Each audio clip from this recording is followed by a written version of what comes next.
Irfan Anwar, your chemistry teacher. Dear students, today is the lecture number 7 of MDCAT, in which we study about the UHS topic number 1, which is very important. That is about the periods. So let's move towards the lecture.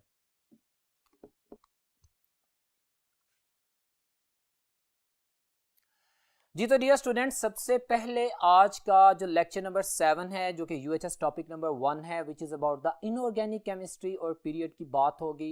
इसके हम course content देखते हैं कि इस lecture में आज हमने पढ़ना क्या है.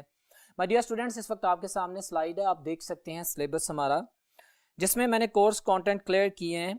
हमने सेकेंड एंड थर्ड पीरियड पे एम्फसाइज करना है, but listen, we are in fact going to understand all about the periodic table. Clear है.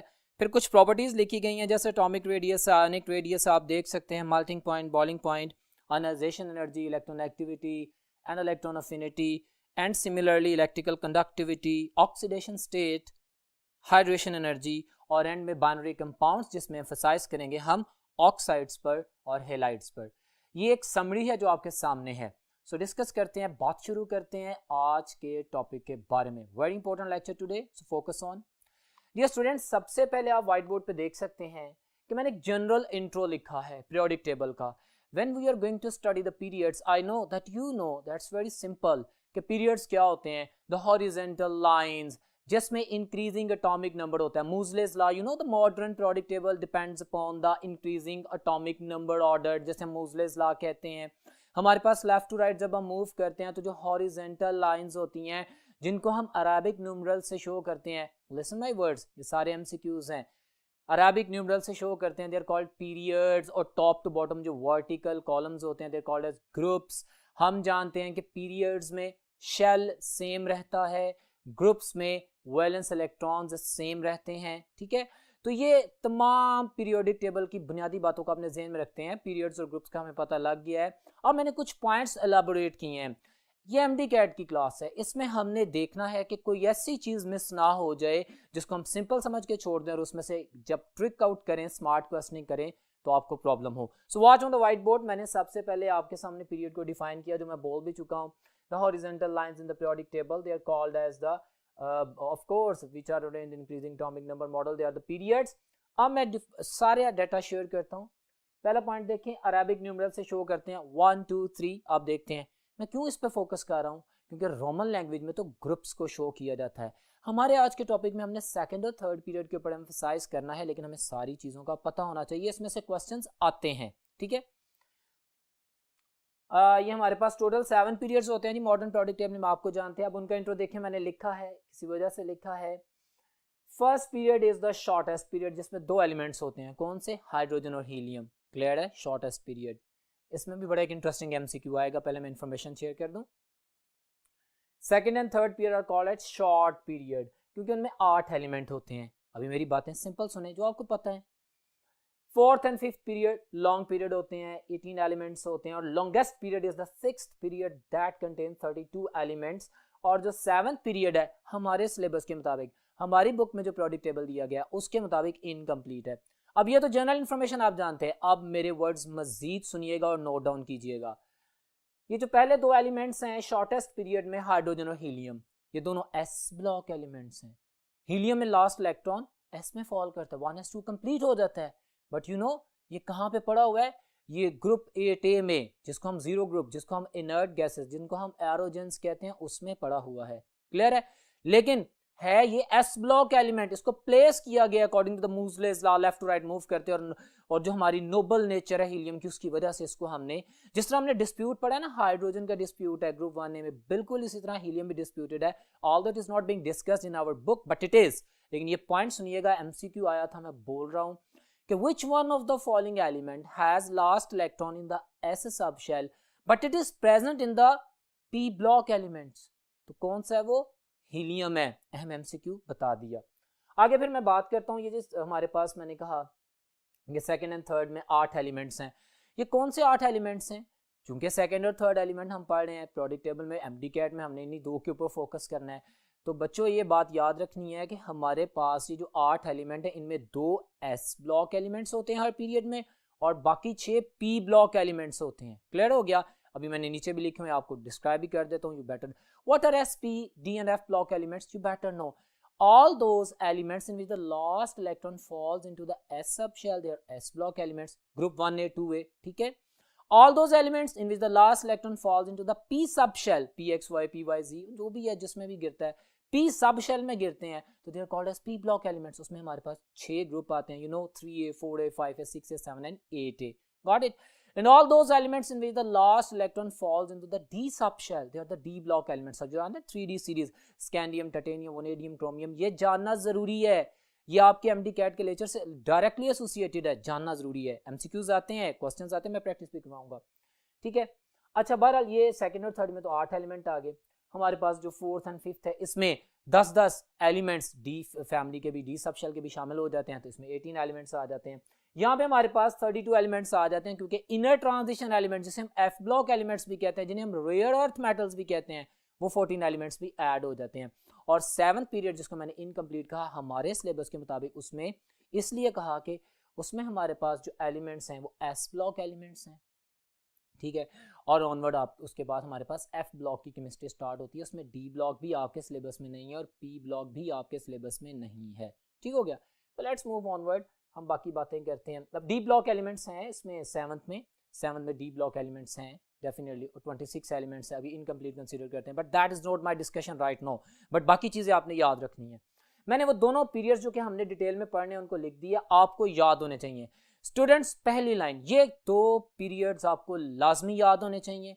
आपको ट्रेंड्स की समझ आती होगी, लेकिन अगर आपको एलिमेंट्स नहीं पता होंगे तो आप एमडी कैट के क्वेश्चंस को आंसर नहीं कर सकेंगे। लिहाजा वेरी सिंपल, आपको ये 2 पीरियड्स लाजमी याद होने चाहिए। वेरी सिंपल, मैंने आपके सामने लिख दिया है। अगर मैं सेकंड पीरियड की बात करता हूं तो आप देख सकते हैं मेरे पास ग्रुप 1A से लिथियम है, देन 2A से बेरिलियम है, 3A से बोरोन है, then carbon, then nitrogen, oxygen, fluorine and neon, ठीक है।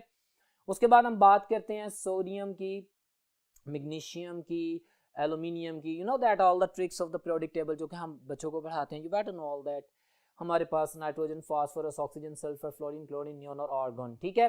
तो ये आपको याद होना चाहिए। ये जनरल इंट्रोडक्शन दिया गया आपको पीरियड्स के बारे में। अच्छा, एक और एमसीक्यू आपसे मैं शेयर कर दूं, चूंकि पीरियड्स का नाम आ गया ना, पीरियोडिक टेबल की बात आ गई, तो नोट कर लीजिए। हमारे पास हम जब हैलोजेंस की बात करते हैं, और हम एक 2 बड़ी यूनानिमस इंफॉर्मेशन भी शेयर करते हैं। आप जानते हैं अर्थ क्रस्ट में पूरे पीरियोडिक टेबल में कौन सा एलिमेंट नहीं पाया जाता? Tellurium.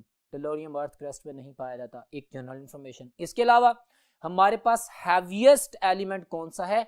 Osmium, OS, transition element है, ये भी आपने याद कर लेना है। इसके अलावा हमारे पास जितनी भी नॉन मेटल्स हैं पीरियोडिक टेबल में, या तो वो गैसेज हैं या वो सॉलिड हैं। एक non metal, the only non metal in the periodic table, that is liquid, and that is bromine. Bromine is the only non metal which is in liquid state, ठीक हो गया। तो ये चीजें, और only metal, the only metal which is in liquid state in the periodic table, that is mercury, Hg। ये related चीजें आपको याद होनी चाहिए। अब मजीद डिस्कशन की तरफ चलते हैं, हमारे टॉपिक की तरफ नेक्स्ट बोर्ड पे। जी तो डियर स्टूडेंट्स, इस वक्त आपके सामने मैंने प्रोडक्ट प्रॉपर्टीज की बात की है, तो what do you mean by that? मैंने एक डेफिनेशन लिख दी है। प्रॉपर्टीज जो हमारे सिलेबस में है, जिनको अभी मैंने आपको बताया, electron activity, electron affinity, atomic radius, ionic radius, oxidation state, hydration energy, all that things, they are product properties. Why they are called as periodic properties? Because they change systematically when we move in the periodic table.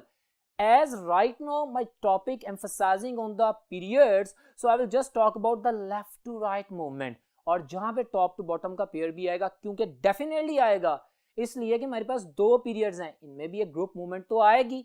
तो अभी मैं general बात कर रहा हूँ, periodic properties वो हैं वो तमाम प्रॉपर्टीज जो लेफ्ट टू राइट मूव करते हुए या टॉप टू बॉटम मूव करते हुए वेरिएंट करती हैं, चेंज करती हैं। You have to focus on. इसकी डेफिनेशन है सिंपल, ये मैंने हाईलाइट किया इलेक्ट्रॉनिक कॉन्फ़िगरेशन। इससे रिलेटेड मैं एक एमसीक्यू भी आपसे शेयर करूंगा डियर स्टूडेंट्स, लेकिन पहले मैं आपको बता दूं इलेक्ट्रॉनिक कॉन्फ़िगरेशन का तो सेंस है आपको, डेफिनेटली है। आप जानते हैं स्कूल पब्लिक स्कूल के NS2 NP6 etcetera. Valence shell में हम तो वैलेंस शेल इलेक्ट्रॉनिक कॉन्फ़िगरेशन की जनरल बात करते हैं ना, वैसे इलेक्ट्रॉनिक कॉन्फ़िगरेशन जो भी नंबर ऑफ इलेक्ट्रॉन्स है, जितने भी रूल्स हैं ऑर्बिटल फिलिंग के, उनके मुताबिक जब सामने आती है, that is called as electronic configuration, के इलेक्ट्रॉन्स किस सबशेल के किस ऑर्बिटल में किस ओरिएंटेशन के साथ किस तरह मौजूद हैं, that is the electronic configuration. Electronic configuration हमें बता सकती है कि इस एलिमेंट का ग्रुप कौन सा होगा, इस एलिमेंट का पीरियड कौन सा होगा। इलेक्ट्रॉनिक कॉन्फ़िगरेशन हमें हर प्रॉपर्टी के बारे में बताएगी, इसकी ऑक्सीडेशन स्टेट क्या होगी, इसकी वेरिएबल ऑक्सीडेशन स्टेट अगर होगी तो क्या होगी, इसकी आयनाइजेशन एनर्जी किस लेवल पे जाएगी, इसका ग्रुप कौन सा होगा, ये मेटल होगी कि नॉन मेटल होगी, ये कंडक्टर होगी कि नॉन कंडक्टर होगी, ये कोवेलेंट बॉन्ड बनाएगा कि आयनिक बॉन्ड बनाएगा। You know I am revising the whole chemistry. क्या चीज एक्सप्लेन करती है? Electronic configuration. So general words matter नहीं करते, एमडी कैट में आपको पूरा नॉलेज होना चाहिए, that's why I am telling you all the things. तो बहरहाल इलेक्ट्रॉनिक कॉन्फ़िगरेशन की बेस के ऊपर आप जब लेफ्ट टू राइट मूव करते हैं, आपको मैंने अभी बताया कि पीरियड में शेल सेम रहता है, पीरियड में जब लेफ्ट टू राइट मूव करते हैं तो एटॉमिक नंबर 1 by 1 इंक्रीज करता जाता है, और टॉप टू बॉटम ग्रुप में नंबर ऑफ शेल्स बढ़ते हैं, वैलेंस इलेक्ट्रॉन सेम रहते हैं। सभी केमिस्ट्री आपको मालूम है। अब जो पहली प्रॉपर्टी आपके एमडी कैट के सिलेबस में है, that is atomic radius. What is atomic radius? You know हम इमेजिन करते हैं, हम अपने सिलेबस में रह के बात करते हैं, हम अपने एमडी कैट की जुरिस्डिक्शन में रहते हैं, यू बेटर नो कि हम एटम को स्फेरिकल कंसीडर करते हैं कंसीडर। तो उसके सेंटर ऑफ न्यूक्लियस से लेकर उसके वैलेंस शेल तक, लेट्स इमेजिन कि अगर हम उसे स्फेरिकल ना भी कंसीडर करें, उसकी मूवमेंट अगर ज्वाइड हो या एलिप्टिकल हो, तो हम एवरेज डिस्टेंस मेजर करते हैं न्यूक्लियस से वैलेंस शेल का, और जो एवरेज डिस्टेंस है that is called as atomic radius. अब मैं बात कर रहा हूँ एटॉमिक रेडियस की, इसका मतलब मैं सिर्फ एलिमेंट को एटॉमिक फॉर्म में डिस्कस कर रहा हूँ, ठीक है। मैं उसका कोई कंपाउंड डिस्कस नहीं कर रहा, उसका कोई कोवेलेंट बॉन्ड डिस्कस नहीं कर रहा, I am just imagining one atom, ठीक है। सो एटॉमिक रेडियस को मैंने डिफाइन कर दिया। मैंने एमडी कैट के पर्सपेक्टिव में स्पेसिफिकली फोकस करते हुए ये चीजें आप लोगों के लिए लिखी हैं, जो कॉन्सेप्ट बिल्डअप करते हैं, फिर बाद में अभी आपके सामने एमसीक्यूज की प्रैक्टिस भी करूंगा। डिपेंड्स अपॉन, एटॉमिक रेडियस किस पे डिपेंड करता है? Effective nuclear charge and the number of shells. Shielding effect, what do you mean by this? Just imagine students, मेरे पास पीरियड में left to right shell same है, ओके। लेफ्ट साइड पे just imagine, मैं lithium की बात करता हूँ, एक खास नंबर ऑफ प्रोटॉन्स है, मैं वर्ड्स मैच करूँ आपके कॉन्सेप्ट के लिए। लेफ्ट साइड पे एक एलिमेंट मौजूद है, उसके न्यूक्लियस में खास नंबर ऑफ प्रोटॉन्स हैं और उतने नंबर ऑफ इलेक्ट्रॉन्स के बाहर सराउंडिंग्स में, ओके। मैं लेफ्ट टू राइट मूव करता हूँ, मैं नेक्स्ट एलिमेंट पे आता हूँ, मेरा एटॉमिक नंबर इंक्रीज करता है, मेरे एलिमेंट का एक एटॉमिक नंबर ऐड हुआ, गॉट इट? हाँ, तो क्या हुआ? एटॉमिक नंबर इंक्रीज होने का मतलब क्या है? एक प्रोटॉन ऐड हो गया और बाहर एक इलेक्ट्रॉन ऐड हो गया, गॉट इट। अंदर प्रोटॉन है, बाहर इलेक्ट्रॉन्स हैं, पॉजिटिव नेगेटिव अट्रैक्शन बढ़ी, साइज डिक्रीज हुआ, effective nuclear charge बढ़ा। You know what is effective nuclear charge? That effective nuclear charge which is being felt by the valence electrons। सुने students, बड़ी अहम बात बताने लगा हूं, न्यूक्लियर चार्ज तो लेफ्ट टू राइट भी बढ़ता है, टॉप टू बॉटम भी बढ़ता है, बट इफेक्टिव न्यूक्लियर चार्ज, वो न्यूक्लियर पुल जो वैलेंस इलेक्ट्रॉन फील करते हैं, वो लेफ्ट टू राइट बढ़ता है लेकिन टॉप टू बॉटम कम होता है। Effective nuclear charge left to right बढ़ता है, टॉप टू बॉटम कम होता है, जबकि खाली nuclear charge left to right भी बढ़ता है, टॉप टू बॉटम भी बढ़ता है, क्योंकि न्यूक्लियस में प्रोटॉन्स तो बढ़ ही रहे हैं ना। बट इफेक्टिव न्यूक्लियर चार्ज है जो साइज को इफेक्ट करेगा। कैसे? हम लेफ्ट टू राइट जैसे मूव करते हैं, पॉजिटिव चार्ज प्रोटॉन्स में बढ़ता है और नेगेटिव इलेक्ट्रॉन अट्रैक्शन बाहर बढ़ते हैं, अट्रैक्शन बढ़ती है, साइज छोटा होता जाता है। Atomic radius decreases from left to right in a periodic table because of increasing effective nuclear charge. और नंबर ऑफ शेल तो वही रहता है ना, शेल तो सेम रहता है। Very important point, this is MDCAT and that's why I am focusing all these things my students. हमारे पास पीरियड में शेल सेम रहता है, ठीक है ना, और उस शेल में नंबर ऑफ इलेक्ट्रॉन और न्यूक्लियस में प्रोटॉन के बढ़ने की वजह से अट्रैक्शन बढ़ती है। That's why there is a continuous decrease in the size when we move from left to right in a periodic table। तो एटॉमिक रेडियस डिक्रीज करता है शेल के सेम रहने की वजह से। अब साथ ही हम पीरियोडिक ट्रेंड पढ़ रहे हैं तो हम ग्रुप में भी बात कर लेते हैं, क्योंकि मेरे पास दो ग्रुप्स की तो बात, दो पीरियड्स की तो बात की गई है ना, तो दोनों के दरमियान भी तो लिंक हो सकता है। मैं आपसे पूछूं भाई, मैग्नीशियम का साइज बढ़ा है कि बेरिलियम का, तो how will you answer? When you will know this कि सर जब टॉप टू बॉटम आते हैं तो शेल्स बढ़ते हैं, जब शेल बढ़ता है तो क्या होता है? ऑफ कोर्स शील्डिंग इफेक्ट बढ़ता है, वैलेंस इलेक्ट्रॉन्स में और न्यूक्लियस के दरमियान अट्रैक्शन कम हो जाती है, क्योंकि एक शील्ड आ जाती है। न्यूक्लियस का जो पुल है वो दरमियान में नए आने वाले शेल की वजह से कम हो जाता है और वैलेंस इलेक्ट्रॉन फ्री हो जाते हैं और एटॉमिक साइज बढ़ जाता है। Got it. So top to bottom जब ग्रुप में मूव करते हैं तो इफेक्टिव न्यूक्लियर चार्ज के कम होने की वजह से और शील्डिंग इफेक्ट के बढ़ने की वजह से, नंबर ऑफ शेल्स जितने बढ़ेंगे उतना ज्यादा शील्डिंग इफेक्ट बढ़ेगा, हमारे पास साइज इंक्रीज कर जाता है। ठीक है, तो ये एटॉमिक रेडियाई और एटॉमिक रेडियो जिन पे डिपेंड करता है वो दोनों फैक्टर मैंने डिस्कस कर दिए हैं। पीरियोडिक ट्रेंड मैंने बोल दिया है और definitely increases from top to bottom और decreases from left to right, उसको मैं जस्टिफाई कर चुका हूं। और ये देखें, ये बड़ी इंपॉर्टेंट लाइन है, मैं आपको नेक्स्ट जो व्हाइट बोर्ड होगा उसमें ग्राफ भी बताऊंगा, लेकिन उसको मैंने एमसीक्यू की क्लैरिटी के लिए, आपके कॉन्सेप्ट बिल्डिंग के लिए मैंने बता दिया है कि ग्राफ ऑलवेज शो। हम जितनी प्रॉपर्टीज पढ़ेंगे ना जी, वहां पे एनोमलीज आएंगी, वेरिएशंस आएंगी, जिनको मैं अभी डिस्कस करूंगा। लेकिन atomic radii continuous decrease in size है, कोई एनोमली, कोई वेरिएशन, कोई डिफरेंस नहीं आएगा। अगर आपके सामने एक ऐसा ग्राफ रखा जाएगा जो कि अभी मैं आपको दिखाऊंगा, जो मुसलसल डिक्रीज ही हो रहा है, तो that deals with the atomic radius. Clear है, इसको ध्यान में रखिएगा। अब बात कर लेते हैं साथ में आयोनिक रेडियस की। What are ions? Any charge species. एक न्यूट्रल एटम होता है, अगर उसमें से इलेक्ट्रॉन निकाल लिया जाए तो केटाइंस बनते हैं, अगर इलेक्ट्रॉन ऐड कर दिया जाए तो एनाइंस बनते हैं। क्योंकि इलेक्ट्रॉन निकालने से एक नेगेटिव चार्ज कम हो जाता है, न्यूक्लियस में तो उतने प्रोटॉन रहते हैं, उतनी ज्यादा पॉजिटिविटी, तो जारी बात है जितने इलेक्ट्रॉन निकालेंगे उसके ऊपर उतना पॉजिटिव चार्ज आ जाएगा। एक बात, एनाइंस में इलेक्ट्रॉन ऐड करेंगे, बाहर नंबर ऑफ इलेक्ट्रॉन्स इंक्रीज कर देंगे, उतना नेगेटिव चार्ज ज्यादा हो जाएगा। पॉइंट सुनिए, एक न्यूट्रल एटम का जस्ट इमेजिन एक खास एटॉमिक रेडियस है, अब उससे मैंने इलेक्ट्रॉन निकाल लिया, जस्ट इमेजिन, वही स्टोरी है, वही डिबेट है। तो जब मैं इलेक्ट्रॉन निकालूंगा तो बेटा क्या होगा, वहां पे न्यूक्लियस का जो चार्ज है वो तो उतना ही है, उसकी पावर तो उतनी है, बाहर जो टग ऑफ वार है ना, उसमें जो बाहर के पार्टनर्स इलेक्ट्रॉन्स हैं वो कम हो गए। अब क्या होगा, वो ग्रिप अप कर लेगा, न्यूक्लियस का चार्ज बढ़ जाएगा, साइज रिड्यूस हो जाएगा। तो केटायंस का साइज हमेशा न्यूट्रल एटम से छोटा होता है। ओके, अब आगे बात करते हैं। अगर मैं इलेक्ट्रॉन ऐड कर दूं तो बाहर नंबर ऑफ इलेक्ट्रॉन्स बढ़ जाएंगे, न्यूक्लियस की पावर कम हो जाएगी, electron which want the freedom from the nucleus grip वो बाहर को भागेंगे और साइज ऑफ एनाइन बढ़ जाएगा। सो लिसन, ये मैंने जो कहा कि हमारे पास cations are always smaller than neutral atom and anions are always larger than the neutral atom, तो ये ट्रेंड याद रखिएगा। इसकी बेसिस पे डिफरेंट एमसीक्यूज आएंगे, अभी मैं इसकी प्रैक्टिस भी करवाता हूं। अच्छा, इसमें मजीद देखें, मैंने नीचे बड़ी जबरदस्त एक लाइन लिखी है, फॉर योर बेसिक नॉलेज, और इसकी बेसिस पे बहुत एमसीक्यूज हैं, अभी प्रैक्टिस करते हैं।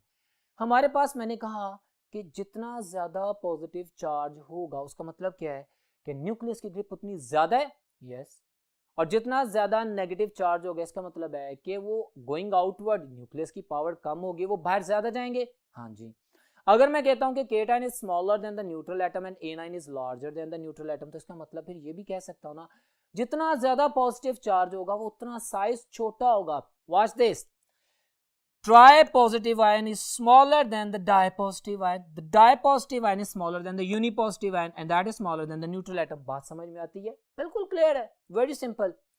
इसी तरह रिवर्स में चलते हैं एनाइंस में, तो मेरे पास देखें यूनी नेगेटिव आयन, एक इलेक्ट्रॉन आया है, वो बाहर तो जाएगा, साइज बड़ा तो होगा, लेकिन इतना नहीं। अगर दो इलेक्ट्रॉन्स आएंगे तो और ज्यादा बाहर चले जाएंगे, न्यूक्लियस की ग्रिप कमजोर होती जा रही है। और try negative ion is always larger than the dinegative and the dinegative is larger than the uninegative, and this is the story जिसकी बेस के ऊपर हम डिफरेंट क्वेश्चंस कर सकते हैं। रीजन इसमें भी वही है, न्यूक्लियर चार्ज और number of shells. Left to right, left to right, बड़ा खूबसूरत एमसीक्यू है। Left to right ionic size भी डिक्रीज करता है। अब आपके ज़हन में क्वेश्चन आ रहा होगा कि भाई पहले तीन ग्रुप्स में तो मेटल्स हैं, they have the tendency to lose the electron, they are electropositive in nature. हाँ, तो उनका साइज तो चलो मान लिया कि यूनी से डाई से ट्राई पॉजिटिव एंड स्मॉल हो रहा है।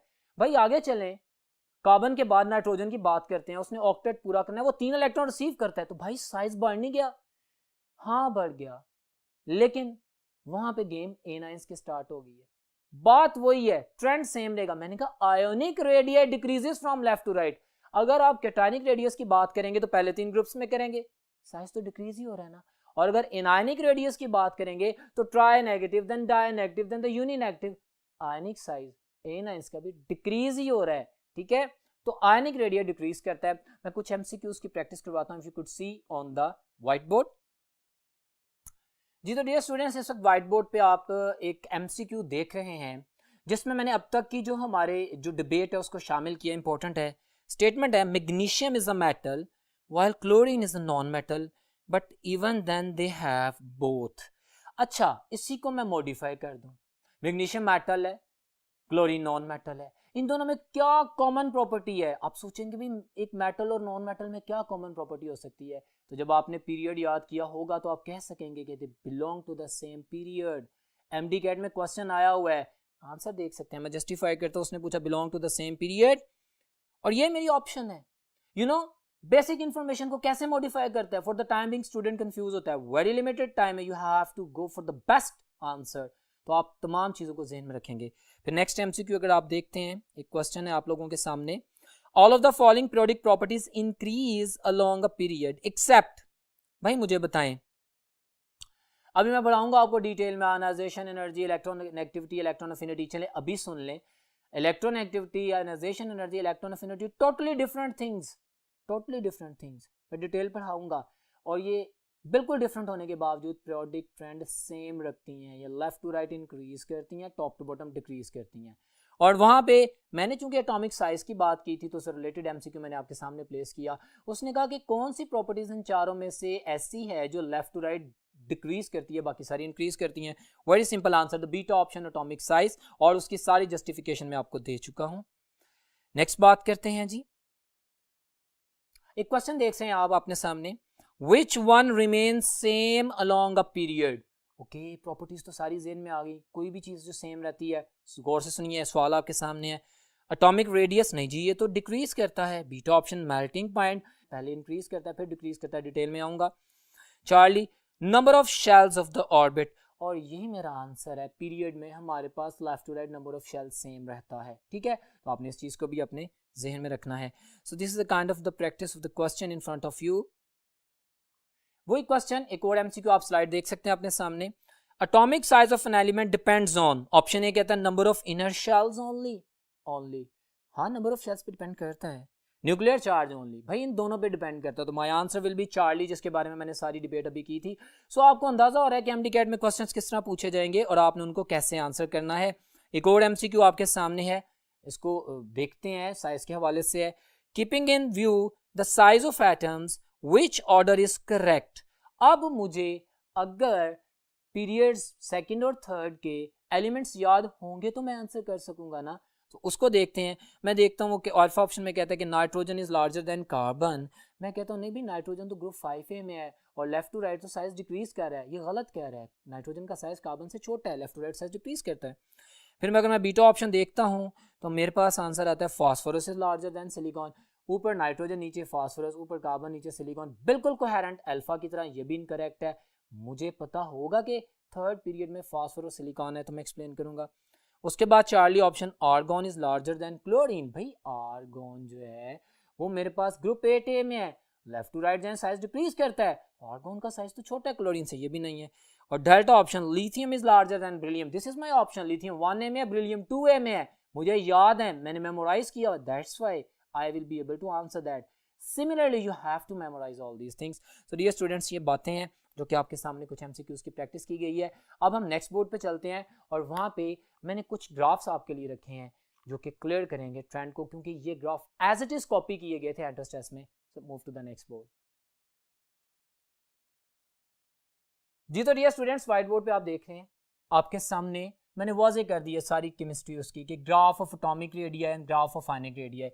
वो जो बात मैंने की थी कि भाई atomic radius left to right decrease ही करेगा पीरियड में, और उसका सिंपल ग्राफ ही होगा। सो ये देखिए, मैंने एटॉमिक रेडियस मेमोराइज किया, ये एलिमेंट्स हैं जो लेफ्ट टू राइट में पीरियड में मूव कर रहे हैं और ये एटॉमिक नंबर इंक्रीज कर रहा है। तो जैसे जैसे एटॉमिक नंबर इंक्रीज करता जाता है, इंक्रीज इफेक्टिव न्यूक्लियर चार्ज की वजह से साइज डिक्रीज करता जाता है। Very simple. अच्छा, ये इंटरेस्टिंग है, graph of the ionic radius. Watch this, I have that very important. वो जो मैंने कहा था कि हमारे पास left to right ionic radius भी डिक्रीज करता है, हमारे जहन में जो कंफ्यूजन आई थी कि भाई केटाइन और एनाइन को कैसे आप एक पीरियड में लिंक करेंगे, ऐसे लिंक करेंगे। भाई ये केटाइन है, ये आयन अलहदा है, ये एनाइंस हैं, ये आयन अलहदा है। अगर मेरे पास ऐसा ग्राफ आ जाए जो कि पेपर में आया हुआ है एमसीक्यू में और बताएगा, वो मेंशन नहीं करेगा, वो ये चार्जेस तो मैंने आपको समझाने के लिए लिखे ना, वो सिंपल एक लाइन ड्रॉ करके कहेगा कि बताए ये जो ग्राफ है ये किस प्रॉपर्टी को शो करता है, तो in a minute, in few second you will definitely answer कि भाई अगर इस तरह की अपीयरेंस आ जाए तो ये आयनिक रेडियाई का ग्राफ है जिसमें पहला रीजन में cations unipositive, then di, then tripositive, और फिर and tri negative, di negative and uninegative ion and neutral atom को शो कर रहा है। तो ये सारी प्रॉपर्टीज हैं जो कि आपके सामने ग्राफ की फॉर्म में रिप्रेजेंट की गई। मजीद डियर स्टूडेंट्स मैंने कुछ एमसीक्यूज लिखे हैं। MCQs are very much important. This is MDCAT. I know there's a very simple concept you are getting, but in the questions you could confuse. अब देखें मैंने एक MCQ लिखा है, इसकी प्रैक्टिस करते हैं। The electronic configuration helps to determine. क्या हेल्प करती है इलेक्ट्रॉनिक कॉन्फ़िगरेशन? मैंने अब से थोड़ी देर पहले बताया था कि हर प्रॉपर्टी को एक्सप्लेन करती है। So watch this. कहते हैं ग्रुप्स, क्या मैं इलेक्ट्रॉनिक कॉन्फ़िगरेशन से ग्रुप का अंदाजा लगा सकता हूँ? बिल्कुल लगा सकता हूँ। अगर मेरे सामने NS2 कह दिया जाए कि वैलेंस इलेक्ट्रॉनिक कॉन्फ़िगरेशन ये है NS2, लेट्स सपोज मैं कह देता हूँ 3S2 फॉर एग्जांपल, तो मैं S2 को देख के कह दूंगा हाँ S2 ये ग्रुप 2A की बात कर रहा है, इसके वैलेंस शेल में S सब शेल में 2 इलेक्ट्रॉन है, क्लियर? मैं ग्रुप बता दूंगा। और अगर मैंने 3S2 कहा तो मैं प्रिंसिपल क्वांटम नंबर 3 देखूंगा, 2 देखूंगा, 4 देखूंगा और उसके बाद मैं अंदाजा करके कह दूंगा कि भाई जो प्रिंसिपल क्वांटम नंबर होता है that is the period number, clear है? जो प्रिंसिपल क्वांटम नंबर एंड में आएगा वो पीरियड होता है, वो उसका थर्ड पीरियड से बिलोंग करता है, तो पीरियड को भी बता देंगे। ऑक्सीडेशन स्टेट ऑफ कोर्स हम आगे डिटेल में पढ़ेंगे कि जब मुझे ग्रुप का पता चल जाएगा तो मैं जानता हूं कि जो ग्रुप नंबर होता है ना वो मैक्सिमम पॉसिबल ऑक्सीडेशन स्टेट होती है उस एलिमेंट की। एक एलिमेंट जिस ग्रुप में पाया जाता है वो उसका ग्रुप नंबर उसकी ऑक्सीडेशन स्टेट को रिप्रेजेंट करता है। सो कॉन्फ़िगरेशन से अगर मुझे ग्रुप का पता चल जाता है तो I am in a very good position to answer all that. तो my answer is all properties can be explain on the basis of electron configuration. और मैंने आपको यहाँ पे ये भी बताया था मैं इसके अलावा भी आयनाइजेशन एनर्जी बता सकता हूँ कितनी ज्यादा है कितनी कम है। Got it? तो all properties can be explain on the basis of the electronic configuration. Got it? Next MCQ, the element which is p block but last electron falls in the s subshell। मैंने बोला था ना lecture के start में helium हम देखते हैं group 8A में प्लेस किया गया है। हीलियम अगर उसकी कॉन्फ़िगरेशन देखते हैं तो 1s2 है, last electron falling in the s subshell. लेकिन वो जो ग्रुप 8A जिसे हम जीरो ग्रुप कहते हैं, जिसे हम इनर्ट गैसेस कहते हैं, जिसे हम नोबल गैसेस कहते हैं, जिसे हम एरोजेंस कहते हैं, ये चारों नाम आपके लिए बोले हैं because this is MDCAT and you step students are going to get the maximum information here. आप याद रखिएगा। अब काम की बात कि हीलियम है तो लास्ट इलेक्ट्रॉन s में गिरता है, बट इसको p और p ब्लॉक फैमिली में प्लेस किया गया है, तो यही उसने पूछा था तो मैंने आंसर कर दिया, Charlie option helium. Next question MCQ, which of the following has the smallest radii? भाई बताएं स्मॉलेस्ट रेडियाई किसका होगा? जिसके ऊपर जितना ज्यादा पॉजिटिव चार्ज होगा उसका मतलब है उससे उतने इलेक्ट्रॉन जा चुके हैं, यानी उसके न्यूक्लियस की ग्रिप सबसे ज्यादा स्ट्रॉन्ग है और उसने उसके साइज को डिक्रीज कर दिया है। सो आप देखें किसमें सबसे ज्यादा पॉजिटिव चार्ज है। इफ आई कुड सी तो सिलिकॉन +4। मैंने आपके लिए कन्वेंशन शो की है सो दैट यू कैन आंसर, ये सवाल MDCAT में पूछा गया है। अगर मैं रिवर्स करता हूँ, लेट्स सपोज चूंकि मैंने डिफरेंट एग्जांपल लिखी हैं और मैं आपसे यहाँ पे पूछूं, इसी क्वेश्चन को मॉडिफाई करता हूँ कि भाई सबसे बड़ा साइज कौन सा होगा इन चारों ऑप्शंस में, तो आप कहेंगे भाई जिसमें जितना ज्यादा नेगेटिव चार्ज होगा उसका साइज उतना ज्यादा बड़ा होगा। So my dear students, I hope you are getting the very basic phenomenon regarding the atomic radius, ionic radius and the factors and their interconvertibility। और इसके साथ साथ वो जो हमने पीरियड्स दूसरा और तीसरा याद करना है उनकी तरतीब के मुताबिक भी आप आंसर कर सकेंगे। Move to the next board और देखते हैं वहां पे क्या है। Another very important property, melting point and boiling point in the MDCAT syllabus. What is melting point? You better know the temperature point at which a solid converts into the liquid state, melt हो गया, melting point, okay। Boiling point जिसमें वो gaseous state में चला जाता है, basic definitions है temperature point. अब मैं बात करता हूँ, हम जानते हैं कि melting point and boiling point are the physical properties, they are the physical properties. एक और बात क्लियर होगी, ठीक है। अब आगे बात करते हैं, मुझे ये बताएं, हम एलिमेंट्स को पढ़ रहे हैं ना, एलिमेंटल प्रॉपर्टीज पढ़ रहे हैं ना, हम सेकंड और थर्ड पीरियड में एम्फसाइज कर रहे हैं, ओके हमारा MDCAT का सिलेबस है ये, लेकिन जनरल ट्रेंडिंग को पढ़ना है। मेल्टिंग एंड बॉइलिंग पॉइंट अभी मैंने कहा कि इंटरमोलेकुलर फोर्सेस ऑफ अट्रैक्शन, वो तो मॉलिक्यूल्स के लिए था। एलिमेंट की बात है तो मैं कह दूंगा इंटर एलिमेंटल, इंटर नेटवर्किंग पे डिपेंड करती है, ठीक हो गया, ये गलत बात नहीं, बिल्कुल सही बात है। अच्छा अब मुझे ये बताएं, हम जानते हैं ये मैं कॉन्सेप्ट डिलीवर करने लगा हूं कि जितनी ज्यादा दो यूनिट्स के दरमियान इंटरेक्शन होगी स्ट्रॉन्ग, उतना ज्यादा उसका मेल्टिंग एंड बॉइलिंग पॉइंट होगा। बिल्कुल ठीक है भाई। एलिमेंट्स में हम कैसे पढ़ेंगे? ऐसे पढ़ेंगे, हम लेफ्ट टू राइट मूव करते हैं। हम लिथियम से बेरिलियम, बेरिलियम से बोरॉन, बोरॉन से कार्बन एंड सो ऑन, जो भी हमारा पीरियड है, लेफ्ट टू राइट मूव करते हैं। ओके, हम कॉन्फ़िगरेशन को भी देखते हैं, पहले 1s1 then 1s2 then and मतलब उसके बाद हमारे पास 2s1 आ गया, 2s2 आ गया एंड सो ऑन, फिर हमारे पास 2p1 आ गया, ns2 np1, ns2 np2। अब जब left to right periodic table में मूव करते हैं तो हमारे पास एक एक इलेक्ट्रॉन ऐड होता है। पॉसिबिलिटी कि हमारे पास नंबर ऑफ अनपेयर्ड इलेक्ट्रॉन्स हैं बढ़ती जाती है। कब तक? कार्बन फैमिली तो आप जानते हैं ना, ग्रुप 4a तक। तो हम कहते हैं कि उनकी जो एक्साइटेड स्टेट में कॉन्फ़िगरेशन होती है, लेट सपोज मैं कार्बन की बात करूं तो मैं कहता हूं ना 2s1, 2px1, 2py1, 2pz1, 1 1 1, 4 orbitals में एक एक इलेक्ट्रॉन। कितने अनपेयर्ड ऑर्बिटल्स? 4 unpaired orbitals.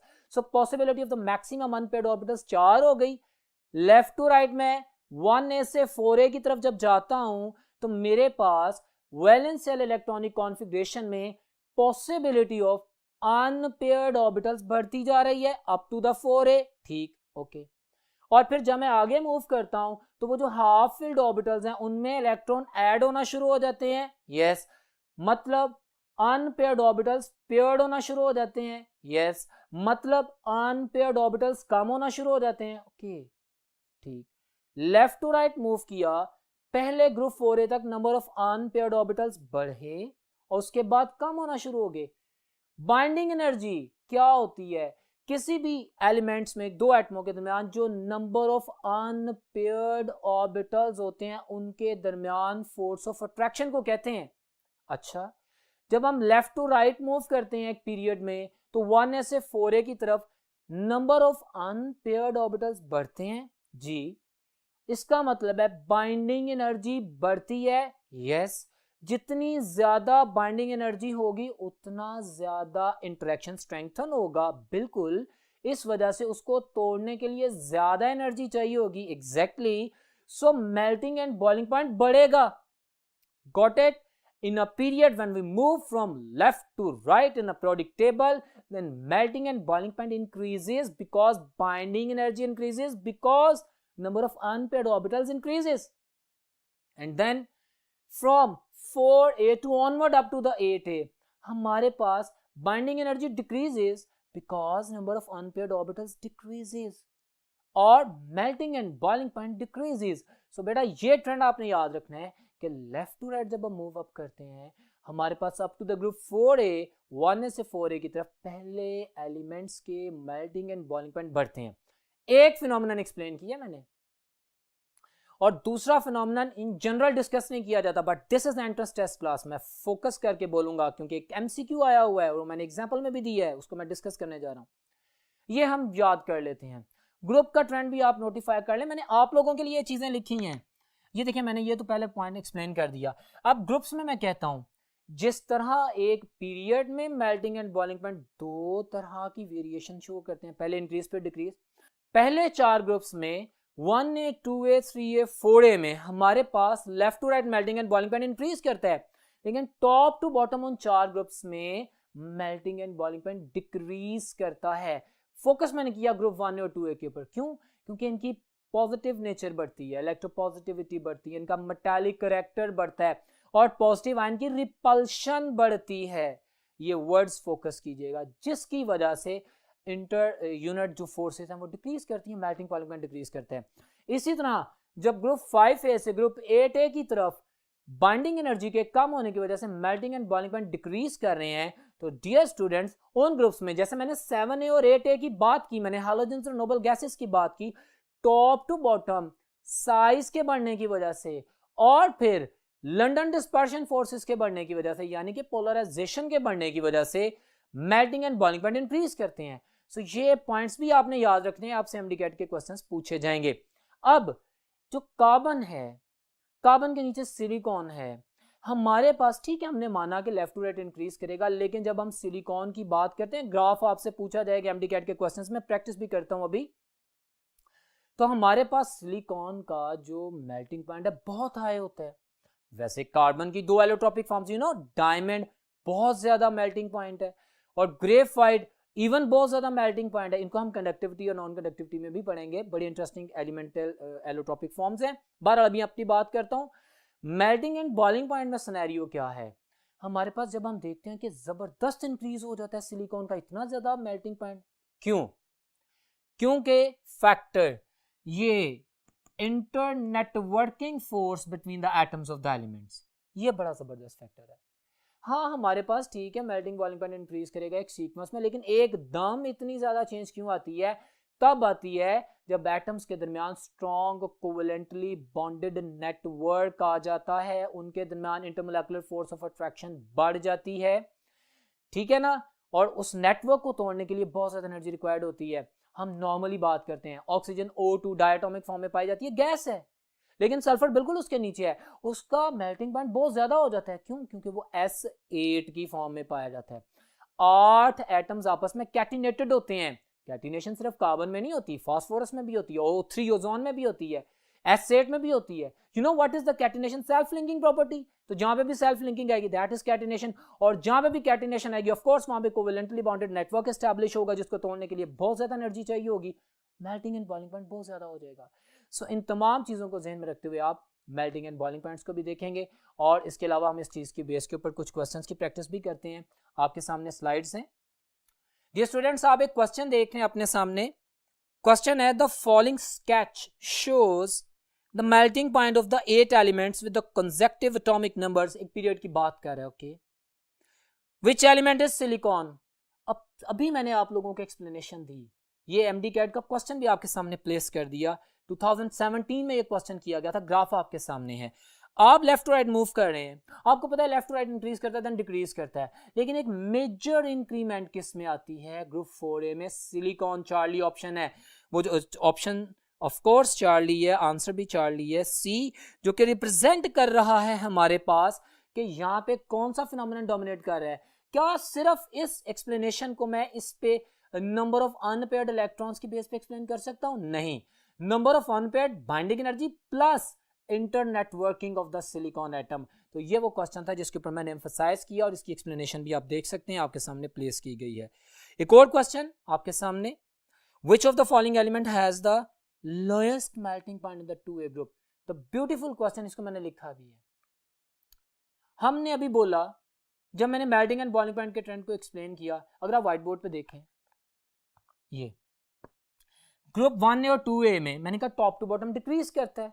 हाँ, अब ग्रुप 2A की बात कर रहा है, बेरिलियम, मैग्नीशियम, ठीक है ना, कैल्शियम, स्ट्रॉन्शियम, बेरियम, रेडियम, ठीक हो गया, हमें याद है, हमने याद किया हुआ है। अब पूरे ग्रुप आपके एमडीकैट के सिलेबस में तो नहीं था, लेकिन मैंने पढ़ाया है। क्यों पढ़ाया है? इस क्वेश्चन की वजह से ये क्वेश्चन आया हुआ है। मुझे ग्रुप 2A के एलिमेंट्स का पता है, मुझे पता है कि top to bottom melting and boiling point decrease कर रहे हैं, लेकिन कितनी खूबसूरत वेरिएशन आती है। माय डियर स्टूडेंट्स, उसने ब्रिलियम, मैग्नीशियम, कैल्शियम, स्ट्रॉन्शियम कह दिया, तो मेरे ज़हन में नॉर्मल क्वेश्चन आता है ना कि भाई स्ट्रॉन्शियम जो सबसे नीचे पाया जाता है ग्रुप में एलिमेंट्स में, उसका मेल्टिंग पॉइंट सबसे कम होगा, लेकिन आंसर मैग्नीशियम है। Why magnesium? Then again this concept, आप देखें अगेन दिस कॉन्सेप्ट इंटरनेटवर्किंग। हमारे पास ग्रुप 2A के तमाम एलिमेंट्स क्यूबिकल क्लोज पैकिंग में है, क्यूब है, ये हार्ड एक ज्योमेट्रिकल फॉर्म होती है, इंटैक्टेड यूनिट्स होती है, इनको तोड़ना मुश्किल होता है। मेल्टिंग एंड बॉइलिंग पॉइंट इसलिए ज्यादा होता है कि ज्यादा एनर्जी चाहिए होती है। मैग्नीशियम, याद रखिएगा, मैग्नीशियम में हेक्सागोनल पैकिंग होती है।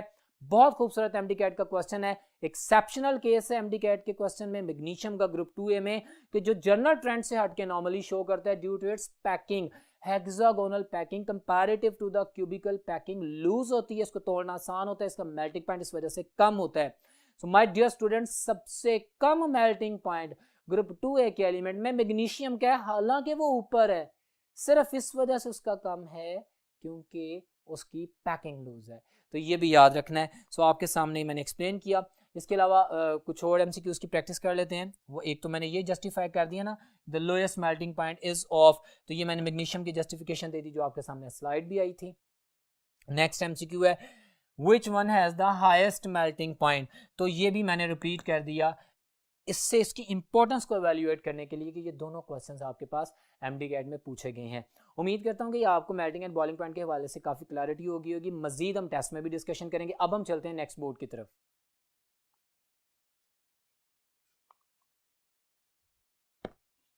जी तो डियर स्टूडेंट्स, इस वक्त आप लोग देख रहे हैं हमारे लेक्चर का जो नेक्स्ट मैंने व्हाइट बोर्ड पे लिखा है, that is about the ionisation energy, the very important topic. Limited time है, मैक्सिमम इंफॉर्मेशन है, to the point MCQs MDCAT के हमारे जेन में होने चाहिए। उनको सॉल्व करने के लिए कंप्लीट कॉम्प्रिहेंसिव कॉन्सेप्ट हमें पता होना चाहिए। सो आयोनाइजेशन एनर्जी क्या है? इसको हम इंडेक्स ऑफ मेटालिक कैरेक्टर भी बोलते हैं। आप डेफिनेशन देखें, मैंने लिखा है the minimum amount of energy required. मैंने अंडरलाइन किया रिक्वायर्ड को, पता है क्यों? It is always required. Ionization energy is always endothermic, it is always positive. याद रखिएगा, एमसीक्यूज हैं। To remove an electron, underline किया, the result of ionization energy is always cation, ये केटाइंस बनाती है, ठीक है, from the valence shell of an isolated atom. ये फर्स्ट आयोनाइजेशन एनर्जी की डेफिनेशन है जिसमें न्यूट्रल एटम में से एक आपने इलेक्ट्रॉन निकालना है, ओके। अब अगर हमारे पास फॉर एग्जांपल यूनिपॉजिटिव आयन है, आपने एक इलेक्ट्रॉन निकाल लिया हुआ है, उसमें से एनर्जी निकालनी, उसमें से इलेक्ट्रॉन निकालना है, the energy required to remove an electron from a unipositive ion, उसको हम बोलेंगे सेकंड आयनाइजेशन एनर्जी। और इस तरह अगर डाई पॉजिटिव आयन में से इलेक्ट्रॉन को रिमूव करना है तो that is third ionisation energy. Dear students, neutral unit में से नेगेटिव को निकालना मुश्किल है कि पॉजिटिव से नेगेटिव को स्नैच करना। ऑफ कोर्स पॉजिटिव से नेगेटिव को स्नैच करना ज्यादा मुश्किल है। So second ionization energy is always larger than the first ionization energy. Clear है? अब मुझे बताएं कि हमारे पास जो यूनिपॉजिटिव आयन है उसमें से इलेक्ट्रॉन स्नैच करना आसान है कि न्यूट्रल एटम में से? ऑफ कोर्स यूनिपॉजिटिव एटम में से यूनिपॉजिटिव आयन में से इलेक्ट्रॉन निकालना ज़्यादा मुश्किल है। सो वो तो हमारे पास सेकंड आयनाइजेशन एनर्जी आ जाएगी। और इस तरह डाई पॉजिटिव में से इलेक्ट्रॉन निकालेंगे तो थर्ड आयनाइजेशन एनर्जी आएगी। जितना ज़्यादा पॉजिटिव चार्ज बढ़ता जाएगा उतनी ज़्यादा एनर्जी चाहिए होगी निकालने के लिए। जो ट्रेंड मैंने लिखा है ना, the third ionisation energy is always larger than the second and second is larger than the first, ये उसी कॉन्सेप्ट से रिलेटेड है। अब हमने एमडी कैट के पैटर्न के मुताबिक कॉन्सेप्ट्स को फॉलो करना है। Ionization energy, index of metallic character किस फैक्टर पे डिपेंड करता है? तो भाई जितना ज्यादा न्यूक्लियस की ग्रिप होगी इलेक्ट्रॉन्स पर उतनी ज्यादा एनर्जी चाहिए इलेक्ट्रॉन्स को निकालने के लिए। जी, तो न्यूक्लियर चार्ज जितना ज्यादा होगा आयनाइजेशन एनर्जी उतनी ज्यादा होगी। ठीक हो गया? अगर मैं left to right product table में मूव करता हूं, पीरियड सेम रहता है, इफेक्टिव न्यूक्लियर चार्ज बढ़ता है तो आयनाइजेशन एनर्जी भी इंक्रीज करेगी। क्लियर? मैं टॉप टू बॉटम ग्रुप में आता हूं तो शील्ड्स बढ़ती हैं, शील्डिंग इफेक्ट बढ़ता है, हमारे पास वैलेंस इलेक्ट्रॉन पे न्यूक्लियस की ग्रिप वीक होती है, इलेक्ट्रॉन निकालना आसान होता जाएगा। So top to bottom ionisation energy will decrease, और जितनी कम आयोनाइजेशन एनर्जी होगी उतनी अच्छी मेटल होगी, क्योंकि मेटल तो वो होती है जो इलेक्ट्रॉन को रिलीज कर दे, और जो जितनी जल्दी इलेक्ट्रॉन को रिलीज करेगी उतनी अच्छी मेटल है। जिसकी आयोनाइजेशन एनर्जी जितनी कम होगी वो उतनी अच्छी मेटल है। तो ये बातें इंटर रिलेटेड हैं। दूसरा फैक्टर मैंने लिखा है शील्डिंग इफेक्ट। इसी फिनोमेनन को एक्सप्लेन किया। क्या वजह है कि जब टॉप टू बॉटम आते हैं तो आयनाइजेशन एनर्जी डिक्रीज करती है? क्योंकि शेल्स बढ़ते हैं, शील्डिंग इफेक्ट बढ़ता है। जितनी ज्यादा शील्ड्स आएंगी इफेक्टिव न्यूक्लियर चार्ज उतना कम होगा और इलेक्ट्रॉन का निकालना आसान होगा। गोया टॉप टू बॉटम शेल्स के बढ़ने की वजह से शील्डिंग इफेक्ट बढ़ता है, जिसकी वजह से आयनाइजेशन एनर्जी डिक्रीज करती है। एटॉमिक साइज बिल्कुल इसी से रिलेटेड कर लें भाई, जितने ज्यादा शेल्स होंगे उतना लार्जर एटॉमिक साइज होगा न्यूक्लियस का। वैलेंस शेल से इलेक्ट्रॉन का जो डिस्टेंस है वो बढ़ जाएगा और इलेक्ट्रॉन को निकालना आसान होगा, आयनाइजेशन एनर्जी डिक्रीज करेगी। और इधर देखें penetration effect, the beautiful thing, the very important thing. मैं एमडी कैट के एमसीक्यू आपसे पूछता हूँ, आपके सामने मैं कॉन्फ़िगरेशन लिख देता हूँ। मिसाल के तौर पे जस्ट इमेजिन, मैं कहता हूँ NS2 NP3 NS2 NP4 NS2, इनमें से सबसे ज्यादा आयनाइजेशन एनर्जी किसकी होगी? It's a beautiful question. आपको नहीं समझ आ रहा? आपको इसलिए समझ नहीं आ रहा कि मैंने ऑर्बिटल स्टेबिलिटी को भी एक्सप्लेन करना है। उसकी बुनियाद पे फिर मैं सवाल का आंसर करूंगा। देखिए मैंने आप लोगों के लिए ना ग्राफ बनाया जो आपकी बुक में बना हुआ है, so very important and very interesting, इसमें बहुत नॉलेज है। Ionization energy left to right, जैसे group 1A 2A 3A 4A left to right तो इंक्रीज करती है, जनरल ट्रेंड है। लेकिन ये देखें यहाँ पे मैंने दो चीजों को इंसर्कल किया है, group 2A group 3A group 5A group 6A, इनमें वेरिएशन आती है, एनॉमली है। हमारे पास नॉर्मल ट्रेंड तो ये है ना कि 1A की आयनाइजेशन एनर्जी 2A से कम है, और लेफ्ट टू राइट मूव कर रहे हैं तो 2A की आयनाइजेशन एनर्जी 3A से कम होनी चाहिए। ऐसा नहीं है, क्यों? मैं जवाब देता हूं। बिल्कुल इसी तरह 5A की आयनाइजेशन एनर्जी 6A से कम होनी चाहिए, क्यों ज्यादा है? इन दोनों का जवाब एक ही है, the orbital stability. What do you mean by that? भाई जितना ज्यादा ऑर्बिटल स्टेबल होगा उसकी कॉन्फ़िगरेशन को डिस्टर्ब करना मुश्किल होगा, और जितना ज्यादा उस स्टेबिलिटी को डिस्टर्ब करना मुश्किल होगा उतनी ज्यादा एनर्जी चाहिए होगी उसको इलेक्ट्रॉन को डिस्टर्ब करने के लिए। Got it? हमारे पास जब हम लेफ्ट टू राइट मूव करते हैं तो हमारे पास यहाँ पे 2A ग्रुप में NS2 कंप्लीटली फिल्ड ऑर्बिटल आ जाता है, और 3A में NS2 NP1 यानी इरेगुलरली या पार्शली फिल्ड ऑर्बिटल्स आ जाते हैं। अब ये देखें, बड़ा खूबसूरत कॉन्सेप्ट है। कंप्लीटली फिल्ड ऑर्बिटल सबसे ज्यादा स्टेबल होते हैं, ये स्टेबिलिटी ऑर्डर लिखा है मैंने आप लोगों के लिए। उसके बाद हाफ फिल्ड होते हैं, और फिर जाके इरेगुलरली या पार्शली फिल्ड ऑर्बिटल स्टेबल होते हैं।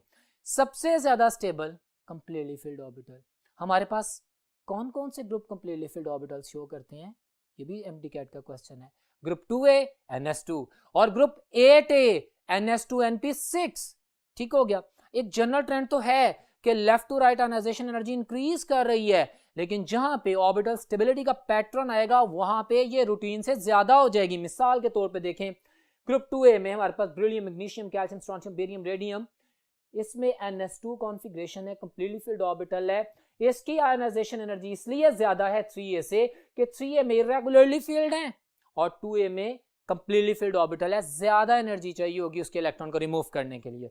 बिल्कुल इसी तरह बाकी ट्रेंड में सही मूव करेंगे। 4A की आयनाइजेशन एनर्जी इन दोनों से ज्यादा होगी, 5A की आयनाइजेशन एनर्जी और ज्यादा होगी, लेकिन 5 से 6A की आयनाइजेशन एनर्जी ज्यादा होनी चाहिए, लेकिन नहीं होती। पता है क्यों?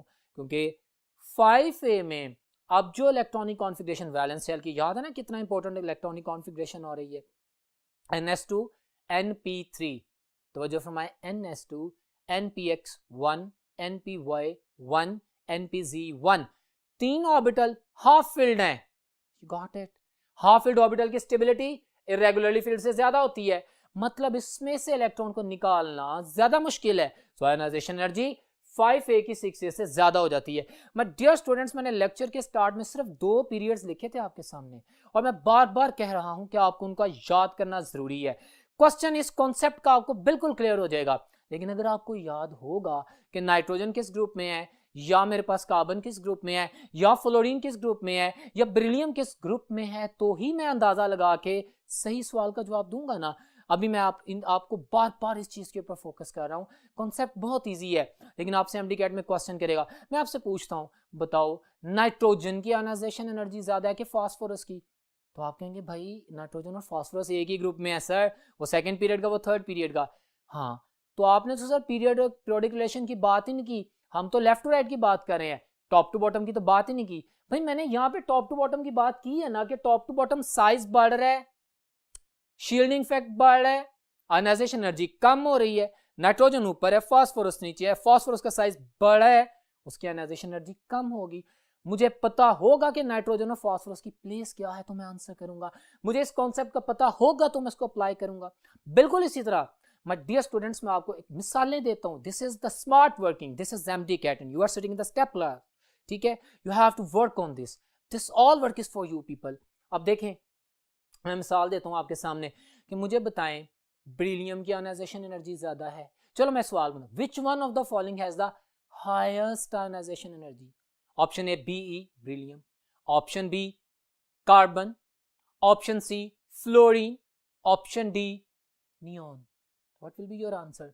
आपको पता होगा कि नियॉन नोबल गैस में है, आपको पता होगा कि नियॉन एक्सट्रीम राइट पे है। हम जानते हैं left to right ionization energy increase कर रही है, और हमें पता होगा कि जीरो ग्रुप में ऑर्बिटल कंप्लीटली फिल्ड है, तो मैक्सिमम आयनाइजेशन एनर्जी नियॉन की होगी। मैं तभी आंसर करूंगा ना। आपको समझाने के लिए जेन्युइन टेक्निकल एमडीकैट का एक और क्वेश्चन जो मैंने एमसीक्यू आपके सामने प्लेस किया है, ये ऑर्बिटल स्टेबिलिटी का क्वेश्चन है। This is MDCAT, this is not ordinary pattern. Question पढ़ें, Which one of the following has the high ionization energy? अब मैंने प्रोडक्ट टेबल को रट्टा लगा लिया, मैंने 2 पीरियड्स को याद कर लिया, मैं बड़ी बेटर पोजीशन में हूं कि मैं आंसर कर लूंगा, लेकिन मुझे कॉन्सेप्ट यहाँ पे आएगा। तो जो फरमाए, मैंने ऑप्शन दी ऑक्सीजन, मैंने कहा ओके यार ये तो 6A ग्रुप का एलिमेंट है, टॉप एलिमेंट है, ओके मुझे पता लग गया। फिर मैंने कार्बन -1 कहा, मैंने खाली कार्बन नहीं कहा, कार्बन -1 कहा। मुझे पता है कार्बन 4A में है, 4A की कॉन्फ़िगरेशन क्या होती है, NS2NP2। ओके, अब मुझे ये भी पता है कि 5A की आयनाइजेशन एनर्जी 6A से ज्यादा होती है। भाई पता है क्यों?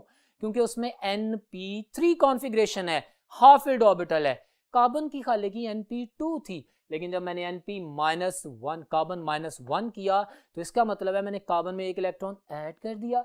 मैंने जो इसके पहले 2 इलेक्ट्रॉन थे उसमें 1 इलेक्ट्रॉन ऐड कर दिया, तो ये मेरे पास हाफ फिल्ड ऑर्बिटल आ गया। ओके, ये इरेगुलरली फिल्ड आ गया। ओके, ये ऑर्बिटल स्टेबिलिटी। और -1 भाई ऑक्सीजन में वैसे ही पार्शली और इरेगुलरली फिल्ड कॉन्फ़िगरेशन थी, NP2, NPX2, NPY1, NPZ1 था, तो इसमें 1 इलेक्ट्रॉन ऐड किया, -1 तो ये आ गया। और खाली कार्बन की कॉन्फ़िगरेशन मैं पहले डिस्कस कर चुका हूं। अब मैंने ऑर्बिटल्स को ड्रॉ किया, मैंने ऑर्बिटल्स में इलेक्ट्रॉन्स को फिट इन किया, मुझे उनके एटॉमिक नंबर पता थे, मुझे पीरियोडिक ट्रेंड पता थे, मुझे उनकी पीरियोडिक टेबल में प्लेसमेंट पता थी, और ये सारा कॉन्सेप्ट पता था। तो मैंने अप्लाई किया, तो मैंने कहा भाई इसकी एनर्जी आयनाइजेशन सबसे ज्यादा होगी, क्योंकि इस सूरत में मेरे पास हाफ फील्ड ऑर्बिटल आ गए हैं जो कि किसी भी रेगुलरली फील्ड से ज्यादा स्टेबल है। जितना ज्यादा स्टेबल ऑर्बिटल होगा उतनी ज्यादा आयनाइजेशन एनर्जी रिक्वायर्ड होगी। इन तमाम कॉन्सेप्ट्स की मजीद प्रैक्टिस करते हैं, आप स्लाइड पे देखेंगे, मैं कुछ क्वेश्चन आपके सामने रख रहा हूं for your preparation, watch this. जी तो डियर स्टूडेंट्स, एक क्वेश्चन आपके सामने, आप देखें, which of the following element has smaller first ionization energy? Option है A aluminium, B magnesium, Charlie sulphur है, and delta option is chlorine. So ये तो सिंपल सी स्टेटमेंट है। लेफ्ट टू राइट में ग्रुप्स में मूव करता हूं तो क्या ख्याल है, मेरे पास lowest the smallest first ionization energy जो एक्सट्रीम लेफ्ट साइड पे होगा, तो इनमें से मेरे पास जो ऑप्शन आती है that is the option A, smallest ionization energy magnesium. ऐसा क्यों बोला आपने? उसकी रीजन है, उसकी रीजन ये है कि मेरे पास ग्रुप 3A में एल्यूमिनियम है, ग्रुप 2A में मैग्नीशियम है। Left to right ionization energy increase करती है, लेकिन अभी यही तो डिस्कस किया कि एनॉमली है, 2A की आयनाइजेशन एनर्जी 3A से ज्यादा होती है। उसने लोएस्ट पूछा तो मैंने 3A के मेंबर को सिलेक्ट किया। पहले तो मैं लेफ्ट साइड से राइट पे आया, मेरे पास 2 और 3A का कंपटीशन आया, मैग्नीशियम और एल्यूमिनियम का आया, सो दैट्स व्हाई मेरे पास आंसर होगा अल्फा ऑप्शन। नेक्स्ट क्वेश्चन पे चलते हैं, एक और question for your understanding. Beautiful question. A sudden difference between the values of the second and the third ionization energy of the element would be associated with which of the following electronic configuration? It's a beautiful question, और मैं इसकी explanation के लिए आपके पास जब आना चाहूंगा तो मैं एक कॉन्सेप्ट रिलेट करूंगा। आप देखें व्हाइट बोर्ड पे भी मैंने लिखा है आप लोगों के लिए कि मेरे पास ये large gaps of ionization energy show shell shifting. First ionization energy second से कम होती है, बिल्कुल ठीक है, सेकंड थर्ड से कम होती है।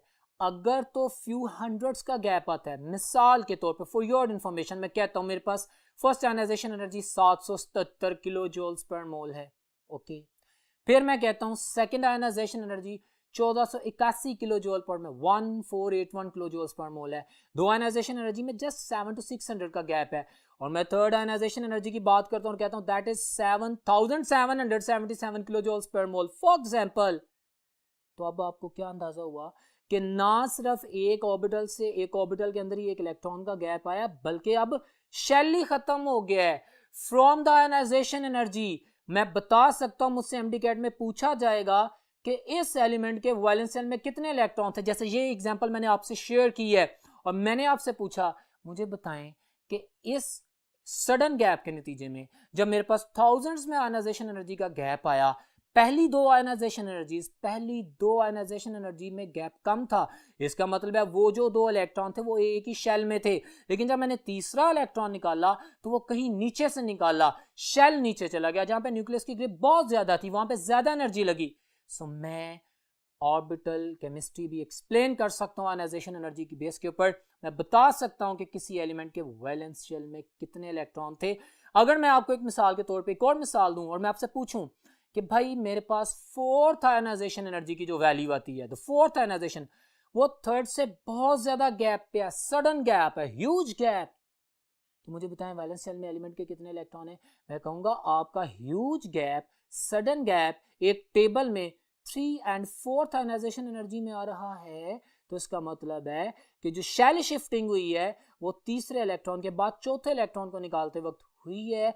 इसका मतलब है कि वैलेंस शेल में 3 इलेक्ट्रॉन थे। तो ये क्वेश्चन उसके ऊपर बेस करता है, आप यू कैन आंसर इजीली। और इसमें से अगर आप देखेंगे तो हमारे पास उसने जो क्वेश्चन किया था सडन शिफ्ट आया है किस में, the second and the third में। तो मैं कॉन्फ़िगरेशन देखूंगा तो मेरे पास चार्ली ऑप्शन का आंसर आएगा। पता है क्यों?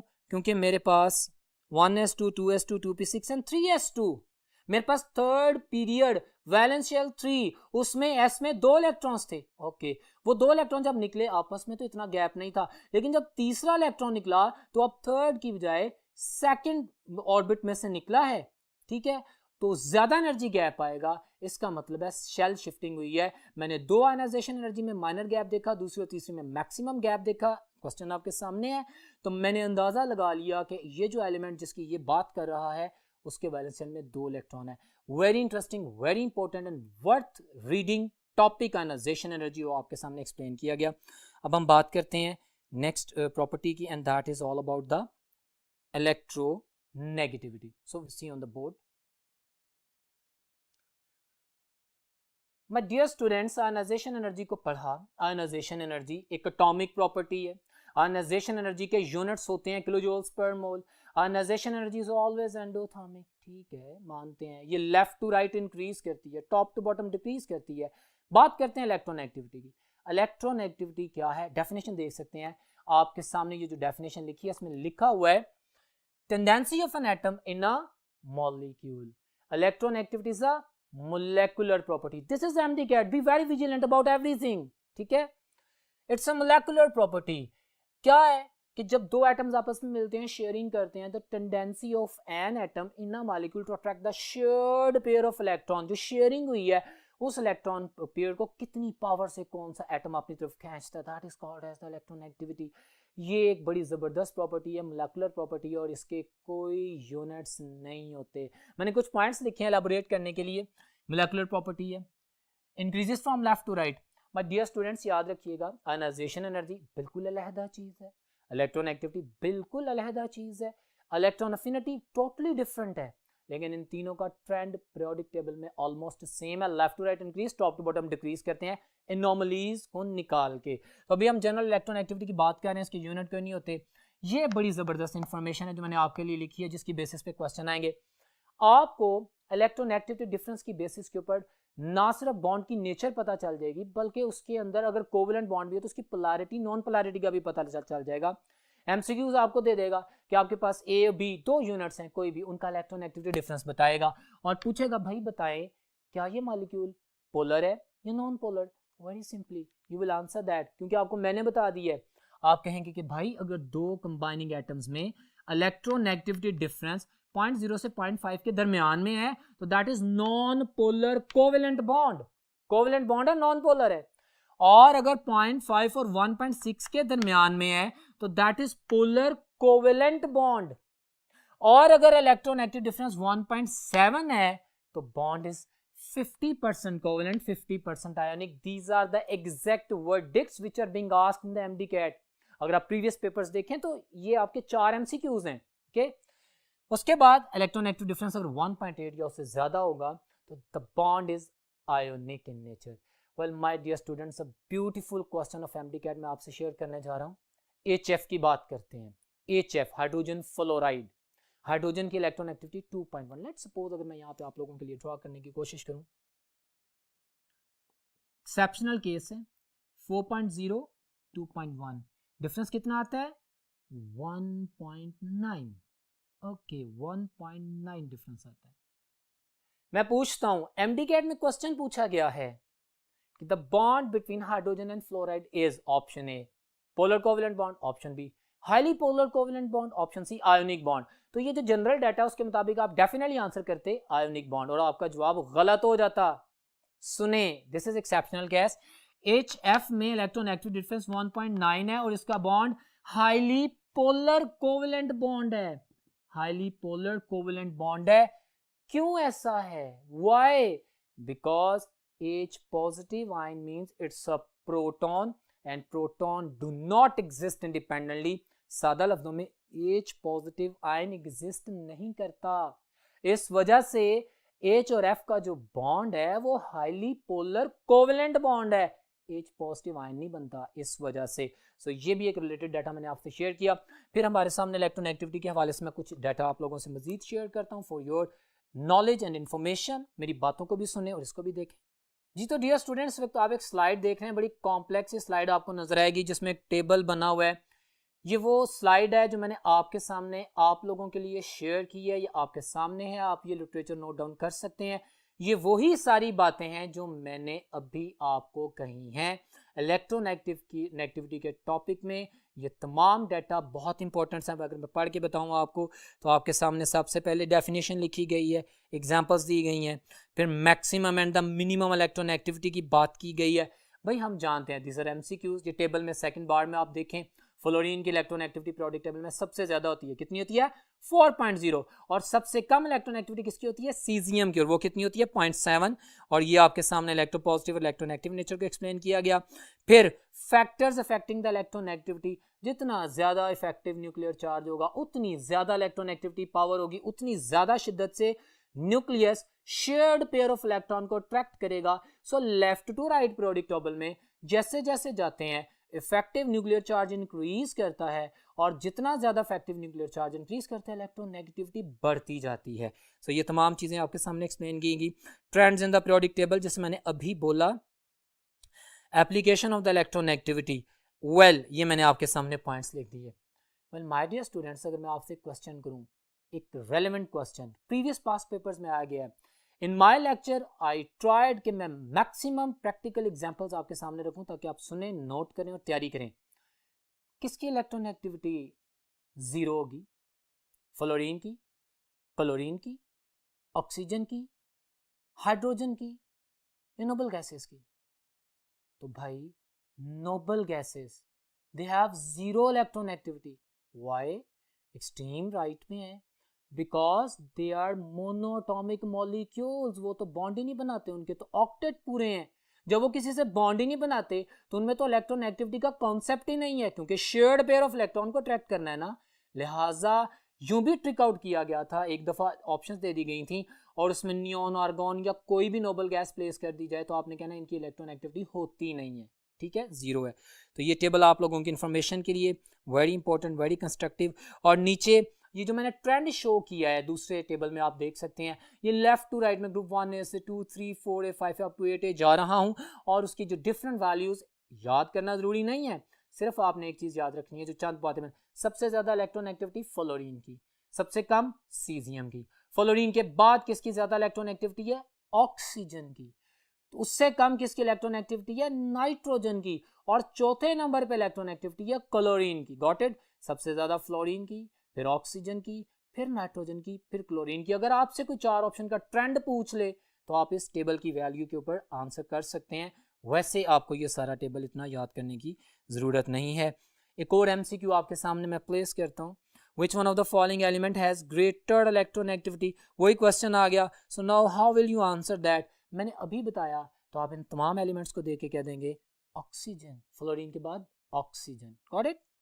याद रखें स्टूडेंट्स, एक और बात याद रखिएगा कि ऑक्सीजन फ्लोरीन के अलावा जिस भी एलिमेंट से मिलता है इसकी ऑक्सीडेशन स्टेट नेगेटिव होती है। ऑक्सीजन सिर्फ फ्लोरीन से जब मिलता है तब ऑक्सीजन पे ऑक्सीडेशन स्टेट प्लस में होती है। ऑक्सीडेशन स्टेट में भी ये बातें डिस्कस करते हैं। So that was all about the electronegativity. अब बात करते हैं अपने नेक्स्ट टॉपिक की, that is the electron affinity. Definition पे MCQs निकालते हैं, 4 MCQs, उसी तरह जैसे आयनाइजेशन एनर्जी में निकाले थे। Minimum amount of energy released और एब्जॉर्ब्ड, अंडरलाइन किया। What do you mean by that? electron affinity may be positive, may be negative, may be released negative, exothermic, may be absorbed endothermic, positive. When one electron is added into the valence shell, the result of electron affinity is always anions, negative ions बनते हैं. Okay, the valence shell of an atom, it's the atomic property. Clear हो गया? ये first electron affinity की बात की है. Students, first electron affinity may be positive, may be negative, may be endothermic, may be exothermic, but second, third and all other electron affinities are always endothermic, they are always positive. Verdict है, ये MCQs है जो मैं बोल रहा हूँ. क्यों?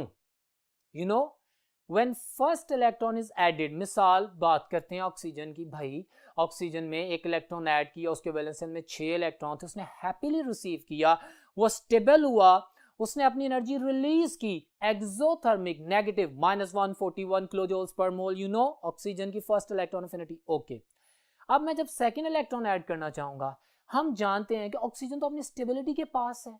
हाँ, अब वो तो फौरन इलेक्ट्रॉन एक्सेप्ट करेगा और ऑक्टेट पूरा करेगा, उसे तो और एनर्जी रिलीज करनी चाहिए. हाँ, ये ख्याल था. लेकिन होता ये है कि जब एक नेगेटिव इलेक्ट्रॉन पहले से यूनी नेगेटिव आयन में इलेक्ट्रॉन ऐड करने जाते हैं तो रिपल्शन होती है. Negative electron is being repelled by the uni negative ion और एनर्जी ऐड करना पड़ती है, जोर लगाना पड़ता है, एंडोथर्मिसिटी करनी पड़ती है. Got it? So that's why second electron affinity, you know that, plus 800 something, that is the second electron affinity of the oxygen, which is always positive. और इस तरह थर्ड, बिल्कुल जिस तरह हम कॉन्फ़िगरेशन में एबनॉर्मलिटी ट्रेंड पढ़े थे ना इलेक्ट्रॉन अफिनिटी के आयनाइजेशन एनर्जी में, इसी तरह इलेक्ट्रॉन अफिनिटी के हैं. ऑर्बिटल स्टेबिलिटी का ही कॉन्सेप्ट है. मुझे ये बताएं कि हमारे पास जब इलेक्ट्रॉन अफिनिटी रिलीज होगी, एनर्जी रिलीज होगी, तो हम कहेंगे ना इलेक्ट्रॉन अफिनिटी की वैल्यू ज्यादा है, हम लेफ्ट टू राइट मूव करते हैं. मेटल्स में तो इलेक्ट्रॉन निकालने की टेंडेंसी है, उसमें जब हम उल्टा इलेक्ट्रॉन ऐड करते हैं तो हमें ज्यादा एनर्जी लगानी पड़ती है, इलेक्ट्रॉन अफिनिटी की वैल्यू कम होती है, सिस्टम में एनर्जी जाती है. ठीक है, लेफ्ट टू राइट मूव करते हैं तो इलेक्ट्रॉन अब्सॉर्ब होने के बाद एनर्जी रिलीज होना शुरू होती है, हमारे पास एनर्जी आना शुरू हो जाती है, हम कहते हैं left to right electron affinity is increasing. Done, pattern वही आ गया. प्रॉब्लम ये है कि जब हम ऑर्बिटल स्टेबिलिटी की बात करते हैं तो 2a एलिमेंट्स हैं, वो स्टेबल हैं. अब उसमें जब इलेक्ट्रॉन ऐड करेंगे तो हमें ऐड करनी पड़ेगी एनर्जी, वो अपने अंदर इलेक्ट्रॉन एक्सेप्ट नहीं करेंगे क्योंकि वो स्टेबल कॉन्फ़िगरेशन में बैठे हैं. बिल्कुल इसी तरह 5a के, वो स्टेबल कॉन्फ़िगरेशन में बैठे हैं, वो रेजिस्ट करेंगे और वंस अगेन पैटर्न डिफरेंट हो जाएगा, ट्रेंड रिवर्स हो जाएगा. वो मैंने पॉइंट आपके लिए लिख दिए हैं, आप व्हाइट बोर्ड पे देखें. हमारे पास ये मैंने बता दिया सारी बातें. Group 1a has high electron affinity than 2a. ऐसा क्यों है? और group 4a has the high electron affinity than 5a. 5a की 4a से कम है और 2a की 1a से कम है. ऐसा क्यों है? Again the same reason, the orbital stability. आपने ये तमाम पैटर्न्स याद रखने हैं. And once again the very important MCQ जो मैं आपसे शेयर करने जा रहा हूँ इलेक्ट्रॉन अफिनिटीज के हवाले से. My dear students, normally top to bottom electron affinity decrease करती है, बट हैलोजेंस के हवाले से वेरी इंपॉर्टेंट एमसीक्यू याद रखिएगा. सबसे ज्यादा इलेक्ट्रॉन अफिनिटी अगर हम नॉर्मल ट्रेंड को देखें, सोचते हैं ना कि फ्लोरीन की होनी चाहिए, फिर क्लोरीन की, उससे नीचे फिर ब्रोमीन की, फिर आयोडीन की, लेकिन ऐसा नहीं है. माय डियर स्टूडेंट्स, याद रखिएगा कि सबसे ज्यादा इलेक्ट्रॉन अफिनिटी हैलोजेंस में से क्लोरीन की है, फिर ब्रोमीन की है और फिर फ्लोरीन की है और एंड में आयोडीन की है. नोट कर लें, बहुत इंपॉर्टेंट एमसीक्यू है. Chlorine larger than bromine, that is larger than fluorine and that is larger than iodine. ऐसा क्यों है? Because fluorine has very small size and due to the electronic repulsion इसका पैटर्न डिफरेंट है. याद रखिएगा, electron अफिनिटीज की values में chlorine की ज्यादा है, ब्रोमीन से ब्रोमीन की ज्यादा है, फ्लोरीन से फ्लोरीन की ज्यादा है, आयोडीन से. ये ट्रेंड याद रखिएगा. लिमिटेड टाइम में पूरी कोशिश कर रहा हूं कि मैक्सिमम इंफॉर्मेशन आपसे शेयर की जाए. आइए चलते हैं नेक्स्ट बोर्ड पे.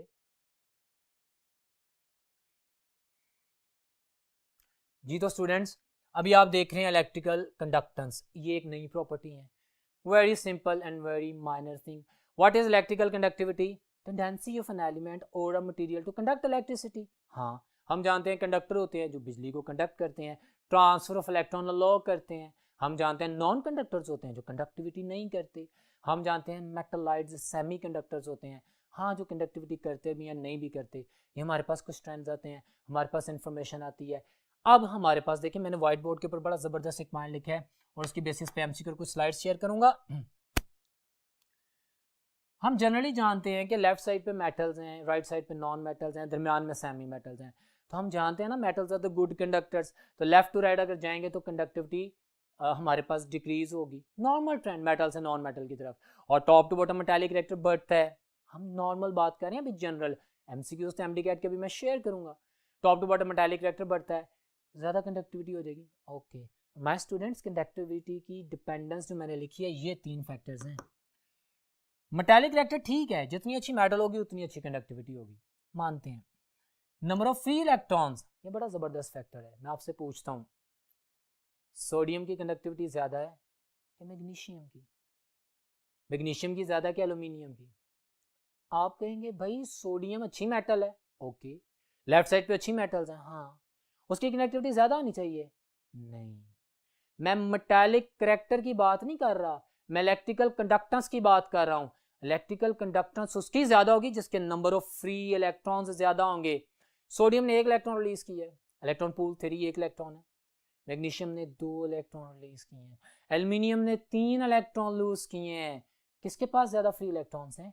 एल्यूमिनियम +3 के पास। सो किसकी कंडक्टिविटी ज़्यादा होगी? एल्यूमिनियम +3 की। बहुत अहम एमसीक्यू। यहाँ पे मैंने मेटालिक कैरेक्टर की बात नहीं की, मैंने इलेक्ट्रिकल कंडक्टिविटी की बात की है। बट डियर स्टूडेंट, ऐसा क्यों है? एल्यूमिनियम हालांकि इतनी अच्छी मेटल नहीं है जितनी अल्कली मेटल्स हैं, जितनी अल्कलाइन अर्थ मेटल्स हैं। इसकी कंडक्टिविटी क्यों ज़्यादा है? भाई इसके पास फ्री इलेक्ट्रॉन्स हैं। दूसरा, इसका साइज स्मॉलर है, साइज न्यूक्लियर कंस्ट्रिक्टेड है, मूवमेंट ऑफ इलेक्ट्रॉन इजी है, रेजिस्टेंस कम है। मेरे वर्ड सुने, यही तो कॉन्सेप्ट हम अप्लाई करते हैं जब बात करते हैं कि ट्रांजिशन एलिमेंट्स, हालांकि उनका metallic character comparative to the alkali and alkaline earth metal बिल्कुल कम है, लेकिन कंडक्टिविटी ज्यादा होती है। हम कहते हैं ना, सिल्वर की कंडक्टिविटी मैक्सिमम होती है, उसके बाद हमारे पास कॉपर होता है, उसके बाद हमारे पास गोल्ड आता है, उसके बाद हमारे पास एल्यूमिनियम आता है।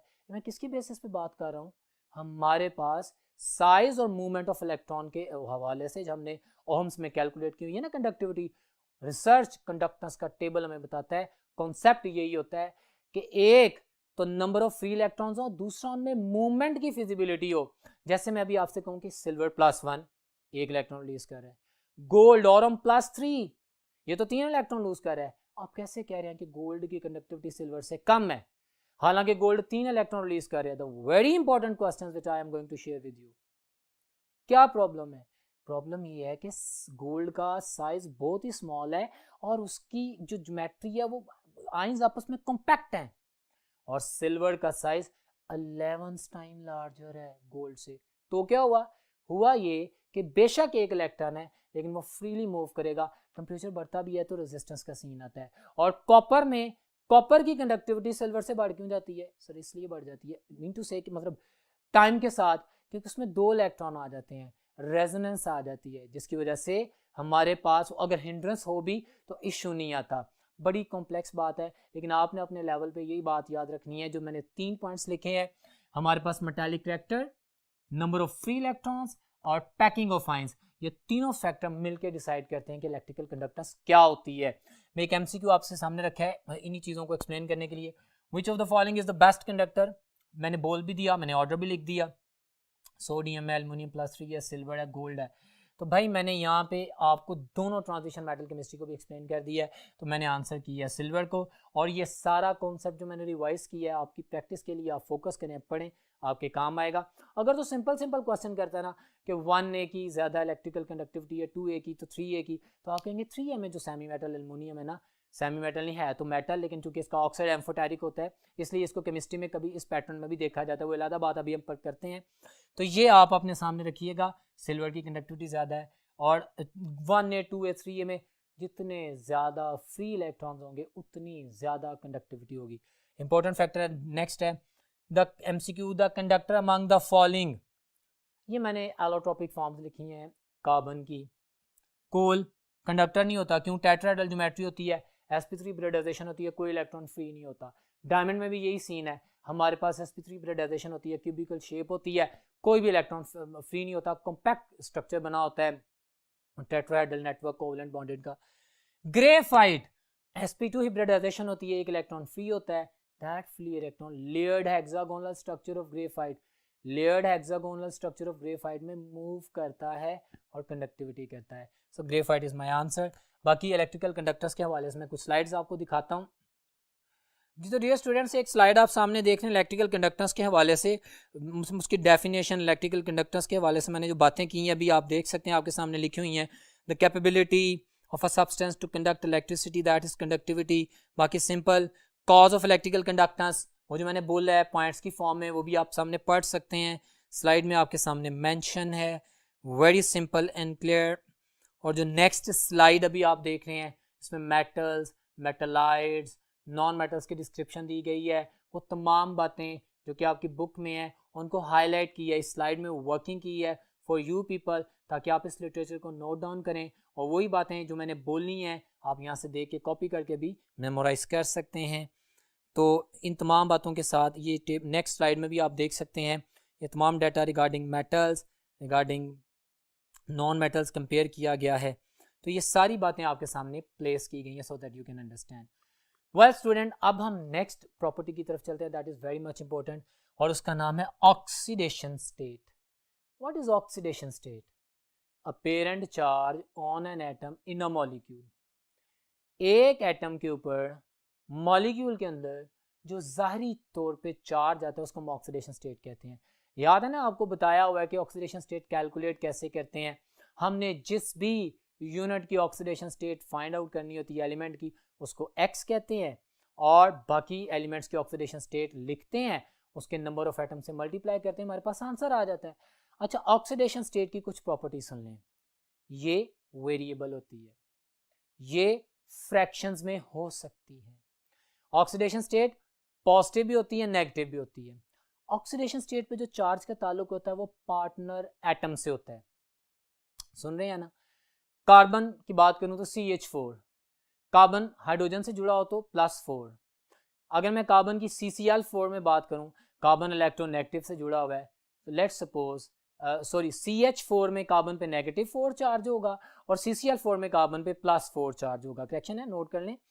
CH4 में कार्बन पे -4 चार्ज होगा और CCl4 में कार्बन पे +4 चार्ज होगा। पार्टनर एटम डिसाइड कर रहा है, ठीक है।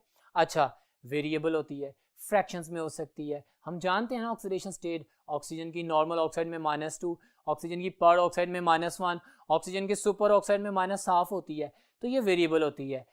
इससे रिलेटेड जो एलिमेंटल प्रॉपर्टी में हमसे MCQ पूछे जाएंगे ना इस टॉपिक में, वो क्या कहेगा कि हमारे पास जी नाइट्रोजन की मैक्सिमम ऑक्सीडेशन स्टेट क्या हो सकती है, तो आप कहेंगे भाई जिस ग्रुप में कोई एलिमेंट पाया जाए, वेरी इंपॉर्टेंट लाइन, जिस ग्रुप में जो एलिमेंट पाया जाए वो जो ग्रुप नंबर होता है वो उस एलिमेंट की मैक्सिमम पॉसिबल ऑक्सीडेशन स्टेट होती है। क्लियर हो गया? मैं मिसाल के तौर पे कहूँ कि फ्लोरीन स्पेशल केस है, इसके ऊपर बात करता हूँ। क्लोरीन, ब्रोमीन मैक्सिमम कितनी ऑक्सीडेशन स्टेट शो कर सकते हैं, तो आप कहेंगे +7। अच्छा, फ्लोरीन की बड़ी इंटरेस्टिंग केमिस्ट्री है।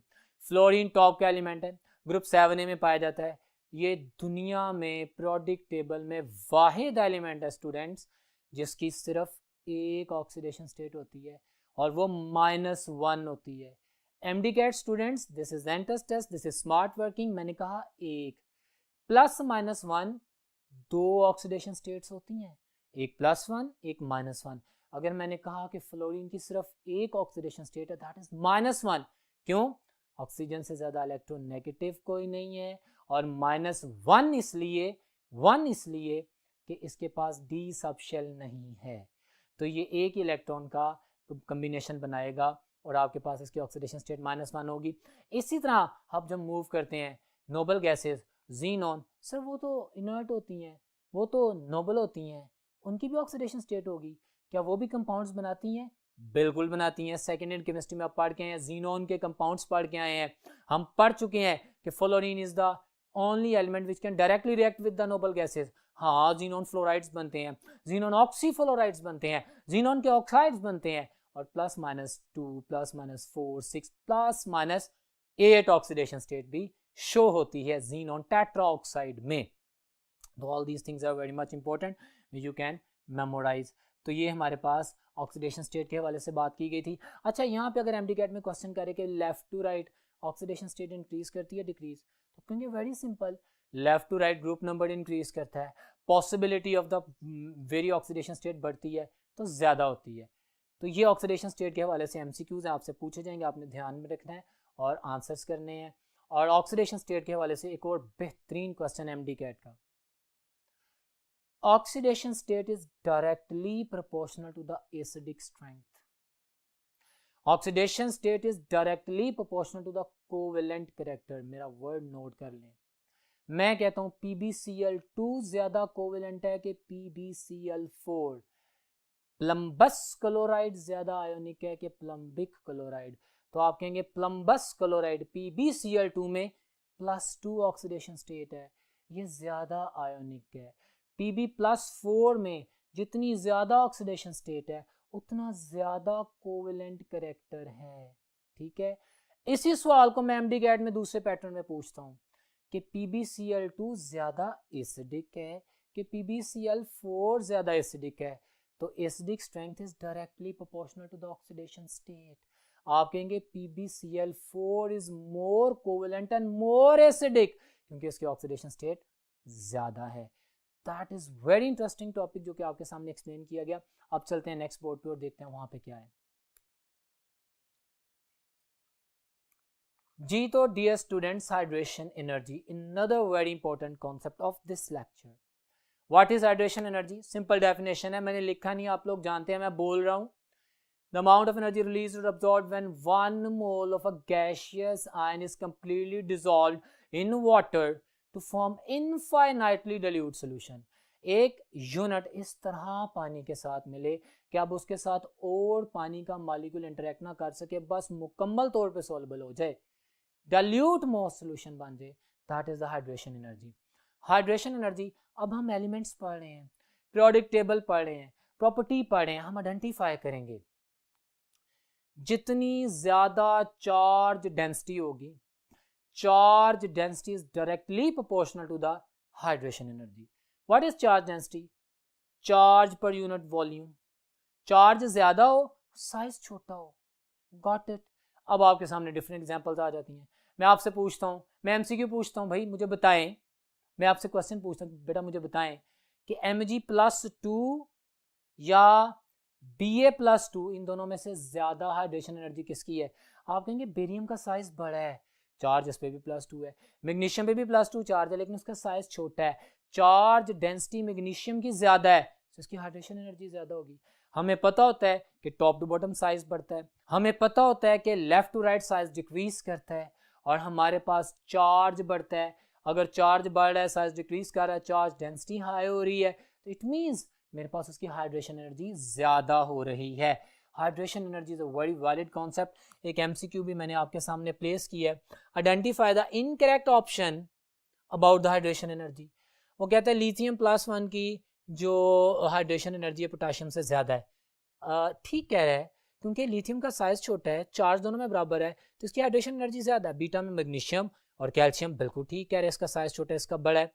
यहाँ पे एल्युमिनियम +3 की बात कर रहा है, वहाँ पे कैल्शियम +2 की, तो यहाँ पे तो साइज भी छोटा है और चार्ज भी ज्यादा है, तो मेरे पास इसकी हाइड्रेशन एनर्जी ज्यादा है। Delta option is wrong. Chloride का साइज बड़ा है, फ्लोराइड का साइज छोटा है, चार्ज डेंसिटी फ्लोराइड की ज्यादा है, हाइड्रेशन एनर्जी फ्लोराइड की ज्यादा होगी। वेल डियर स्टूडेंट्स, अभी हम बात करेंगे पीरियोडिक रिलेशनशिप ऑफ कंपाउंड्स की। हमने आपके एमडीकैट के सिलेबस में आज के टॉपिक में बाइनरी कंपाउंड्स देखे हैं, जिसमें स्पेसिफिक एम्फसाइज किया गया है हेलाइड्स पर और ऑक्साइड्स पर। बहुत ज़बरदस्त कॉन्सेप्ट हैं, बड़े फाइनल कॉन्सेप्ट्स हैं, जिनको मैं अभी एक्सप्लेन करूंगा आपके सामने। मैं पहले बात करता हूँ हेलाइड्स की। What are halides? The binary compounds of halogen. हमारे पास left to right periodic table में मूव करें, NaCl, MgCl2, so on, AlCl3, तमाम एलिमेंट्स हैलोजेंस के साथ मिलते हैं, CCl4, NCl3, HCl एटसेट्रा। तो आप लोगों के पास हेलाइड्स बनते हैं। अब हेलाइड्स तो तमाम एलिमेंट्स बनाते हैं, लेफ्ट टू राइट मूव करते, मैंने एग्जांपल दी, बन रहे हैं। जब हम लेफ्ट साइड पे देखते हैं तो मेटल्स होती हैं, आयंस होते हैं, इलेक्ट्रोपॉजिटिव एलिमेंट्स होते हैं, उनके जो हैलाइड बनेंगे वो आयोनिक हैलाइड बनेंगे। लेफ्ट टू राइट जब हम मूव करेंगे तो हमारे पास आयनिक कैरेक्टर कम होगा, कोवेलेंट कैरेक्टर बढ़ेगा, और जब हम एंड में आएंगे हैलोजेंस के पास तो इलेक्ट्रोनेगेटिव डिफरेंस के मिनिमम होने की वजह से कोवेलेंट हैलाइड्स बनेंगे। सो हम आयनिक हैलाइड्स, कोवेलेंट हैलाइड और इंटरमीडिएट हैलाइड, जिनको हम पॉलीमेरिक हैलाइड भी कहते हैं, बोलते हैं। आपको ये एक्सप्लेन करने के लिए मैंने स्लाइड्स रखी हैं, वॉच ऑन द स्लाइड। जी तो डियर स्टूडेंट्स, अभी आप एक स्लाइड देख रहे हैं आपके सामने हेलाइड्स के साथ एसोसिएटेड। मैं इसको एक्सप्लेन करता हूँ, लिमिटेड टाइम में maximum information specifically design for you people. Halides को वो क्लासीफाई करता है, पहले तो वो डिफाइन करता है कि बाइनरी कंपाउंड्स ऑफ हैलोजन, फिर उसकी जब वो टाइप्स लिखता है, आप देख रहे हैं ionic halides, polymeric halides and the covalent halides, जो मैंने अभी बात की। अब इनकी डिटेल पढ़ते हैं नेक्स्ट स्लाइड में। आप देख रहे हैं वो डिफाइन करता है कि आयनिक हेलाइड्स वो होते हैं जो मेटल्स और नॉन मेटल्स के दरमियान में होते हैं, जिनमें इलेक्ट्रोनेगेटिव डिफरेंस मैक्सिमम होता है। तो ये उसने ग्रेटर देन 1.7 एक्सप्लेन किए। एग्जांपल्स मैंने Na मेटल Cl के साथ, इस तरह Kf मेटल नॉन मेटल का, तो हेलाइड्स हैं, एग्जांपल्स आपके सामने हैं। प्रॉपर्टीज उसने लिखी हैं, एवरी प्रॉपर्टीज इन MCQ आपने याद करना है, आपकी बुक में भी मैं एक्सप्लेन कर रहा हूँ। अभी आप स्लाइड पे देखें, they are in the solid state, they have high MPs and BPs, of course इनका स्ट्रॉन्ग बॉन्ड होता है जिसकी वजह से इनका स्ट्रॉन्ग क्रिस्टलाइट स्ट्रक्चर होता है, तो इनको मेल्ट करना, बॉयल करना मुश्किल होता है। They are soluble in polar solvents, of course, like dissolve, like they are highly polar, they dissolve, they are ionic in fact. They conduct electricity in the molten form. Solid state में नहीं करते क्योंकि solid state में इनकी crystal होती है, तो सारे MCQs हैं। इसके अलावा वो यहाँ पे स्लाइड में देखें, वो कह रहा है consisting of the discrete ions, हाँ हमारे पास आयंस होते हैं, अलहदा यूनिट आयंस होते हैं। फिर पॉलीमेरिक हैलाइड्स की बात करते हैं, the less electropositive elements such as beryllium, gallium, aluminium, very interesting aluminium. My dear students, aluminium के हैलाइड्स के वाले से बड़ा पॉपुलर MCQ, अगर आप देखें तो मैंने व्हाइट बोर्ड पे लिखा हुआ है आप लोगों के लिए। आप ये देखें, which one of the following is covalent halide? Aluminium fluoride ionic halide होते हैं, aluminium chloride partially ionic, aluminium bromide partially ionic या partially covalent, और ये प्रीडोमिनेंटली कोवेलेंट होता है। Top to bottom electronegative difference कम हो रहा है जिसकी वजह से आयनिक कैरेक्टर कम हो रहा है और कोवेलेंट कैरेक्टर बढ़ रहा है, तो delta option is my answer. तो ये पॉलीमेरिक हैलाइड्स की जो प्रॉपर्टीज और एग्जांपल्स है मैंने आपके सामने जस्टिफाई की है। नेक्स्ट है जी कोवेलेंट हैलाइड्स, एग्जांपल्स आपके सामने है। This is a slide for you people so that you can learn. कहते हैं on moving across the periodic table left to right, हमारे पास इलेक्ट्रोनेगेटिविटी डिफरेंस कम होता जाता है जिसकी वजह से कैरेक्टर कोवेलेंट होता जाता है और हैलाइड्स कोवेलेंट होते जाते हैं। आगे उससे उसकी प्रॉपर्टी लिख दी है। They are present in the gaseous liquid the solid state, हम जानते हैं HCl गैस है, गैसियस फॉर्म में भी होते हैं, लिक्विड स्टेट में भी होते हैं, सॉलिड स्टेट में भी होते हैं। They have weak van der Waals forces, यहाँ पे डोमिनेंट फैक्टर कौन सा है?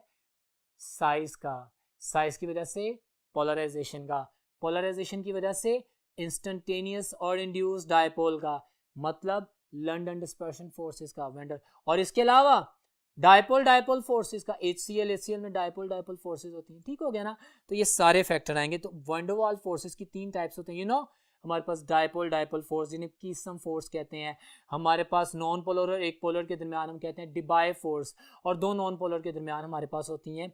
लेकिन यहाँ पे वैन डर वाल्स फोर्स का कॉन्सेप्ट नहीं आएगा, यहाँ पे डिबाई फोर्स और डायपोल डायपोल फोर्स का कॉन्सेप्ट आएगा। इसकी करेक्शन भी कर लीजिएगा, आप अपने जहन में रखिएगा, ठीक है। तो वैन डर वाल्स फोर्सेस होती हैं, that is why they have the melting points low. सारी बात है, इंटरमोलेकुलर फोर्स जो वैन डर वाल्स फोर्स है वीक होती है तो लो मेल्टिंग बॉइलिंग पॉइंट होती हैं। तो ये सारी प्रॉपर्टीज आपके सामने हैलाइड्स की एक्सप्लेन की गई हैं, वर्थ इंपॉर्टेंट। अब बात करते हैं ऑक्साइड्स की। What are oxides? The binary compound of oxygen, the oxides. अब हमारे पास लेफ्ट साइड पे मेटल्स हैं, मेटल्स के जो ऑक्साइड होते हैं उनको बेसिक ऑक्साइड कहते हैं, क्योंकि मेटल्स के ऑक्साइड जब पानी में डिसॉल्व होते हैं तो हाइड्रोक्सिल आयन जनरेट करते हैं, स्ट्रॉन्ग बेसिस बनती हैं। अच्छा, लेफ्ट टू राइट मूव करते हैं, मेटल से सेमी मेटल, सेमी मेटल्स के जो ऑक्साइड होते हैं amphoteric, amphoteric oxides you know what are they, वो एसिड के साथ बेस, बेस के साथ एसिड बन जाते हैं, डुअल नेचर शो करते हैं। और आगे राइट साइड पे जब चलते हैं तो नॉन मेटल के ऑक्साइड्स आते हैं, और जो नॉन मेटल के ऑक्साइड आते हैं they are acidic in nature, इनमें कोवेलेंट कैरेक्टर ज्यादा होता है। जब इनको पानी में डिसॉल्व करते हैं तो एसिड जनरेट होते हैं, SO2 पानी में डिसॉल्व करें, सल्फ्यूरिक एसिड, सल्फ्यूरिक एसिड, ठीक है ना, SO3 सल्फ्यूरस एसिड और SO2 सल्फ्यूरस एसिड और SO3 सल्फ्यूरिक एसिड बना देता है। तो all these things are very much important. अगर हम मेटल्स की बात करें, CaO पानी में डिसॉल्व करें, कैल्शियम हाइड्रोक्साइड स्ट्रॉन्ग बेस बनता है। और दरमियान में अगर एल्युमिनियम ऑक्साइड की बात करें, ग्रुप 2A में अल्कलाइन अर्थ मेटल्स में बेरिलियम वाहिद है जो एम्फोटेरिक ऑक्साइड बनाता है। इसके अलावा एल्युमिनियम का ऑक्साइड एम्फोटेरिक होता है, जिंक का ऑक्साइड एम्फोटेरिक होता है। तो आपकी बुक में जो टेबल बनी हुई है आपने इसको याद करना है। अभी आप एक स्लाइड देखें, तमाम डाटा मैंने जो बोला आपसे शेयर कर रहा हूँ। सबसे पहले ऑक्साइड को डिफाइन किया। इस स्लाइड में मैंने the genuine slide made for you people, ताकि आप मैक्सिमम इंफॉर्मेशन गेन करें। जो मैंने वर्ड्स बोले इसमें आपको मिल जाएंगे, आपकी बुक में भी हैं। फिर उसको क्लासीफाई किया हमने ionic oxides, covalent oxides and amphoteric oxides. Well, इसका ज़्यादा खूबसूरत वर्ड है basic oxides. Ionic oxides are basic, covalent oxides are acidic और partially ionic are amphoteric. Got it. तो ये आपके सामने प्रॉपर्टीज लिखे और नीचे वो डिटेल भी लिख दी है कि कौन कौन से एलिमेंट क्या क्या बनाते हैं। तो ये आप यूज़ कर सकते हैं, पढ़ सकते हैं। उसके बाद नेक्स्ट स्लाइड है आपके सामने।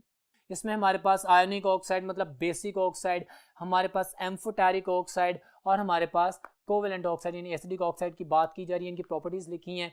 आज के इस लेक्चर में कोशिश की गई कि इस लिमिटेड टाइम में आपको तमाम data with maximum MDCAT examples share किया जाए, ताकि आप इसको गौर से सुने, नोट डाउन करें, रिवाइज करें, तैयारी करें और आपका टेस्ट बेहतरीन हो। उम्मीद करता हूँ कि इंशाल्लाह आप तैयारी करेंगे और आपका टेस्ट बेहतरीन होगा। इंशाल्लाह नेक्स्ट लेक्चर में मुलाकात होगी। तब तक अल्लाह हाफिज़।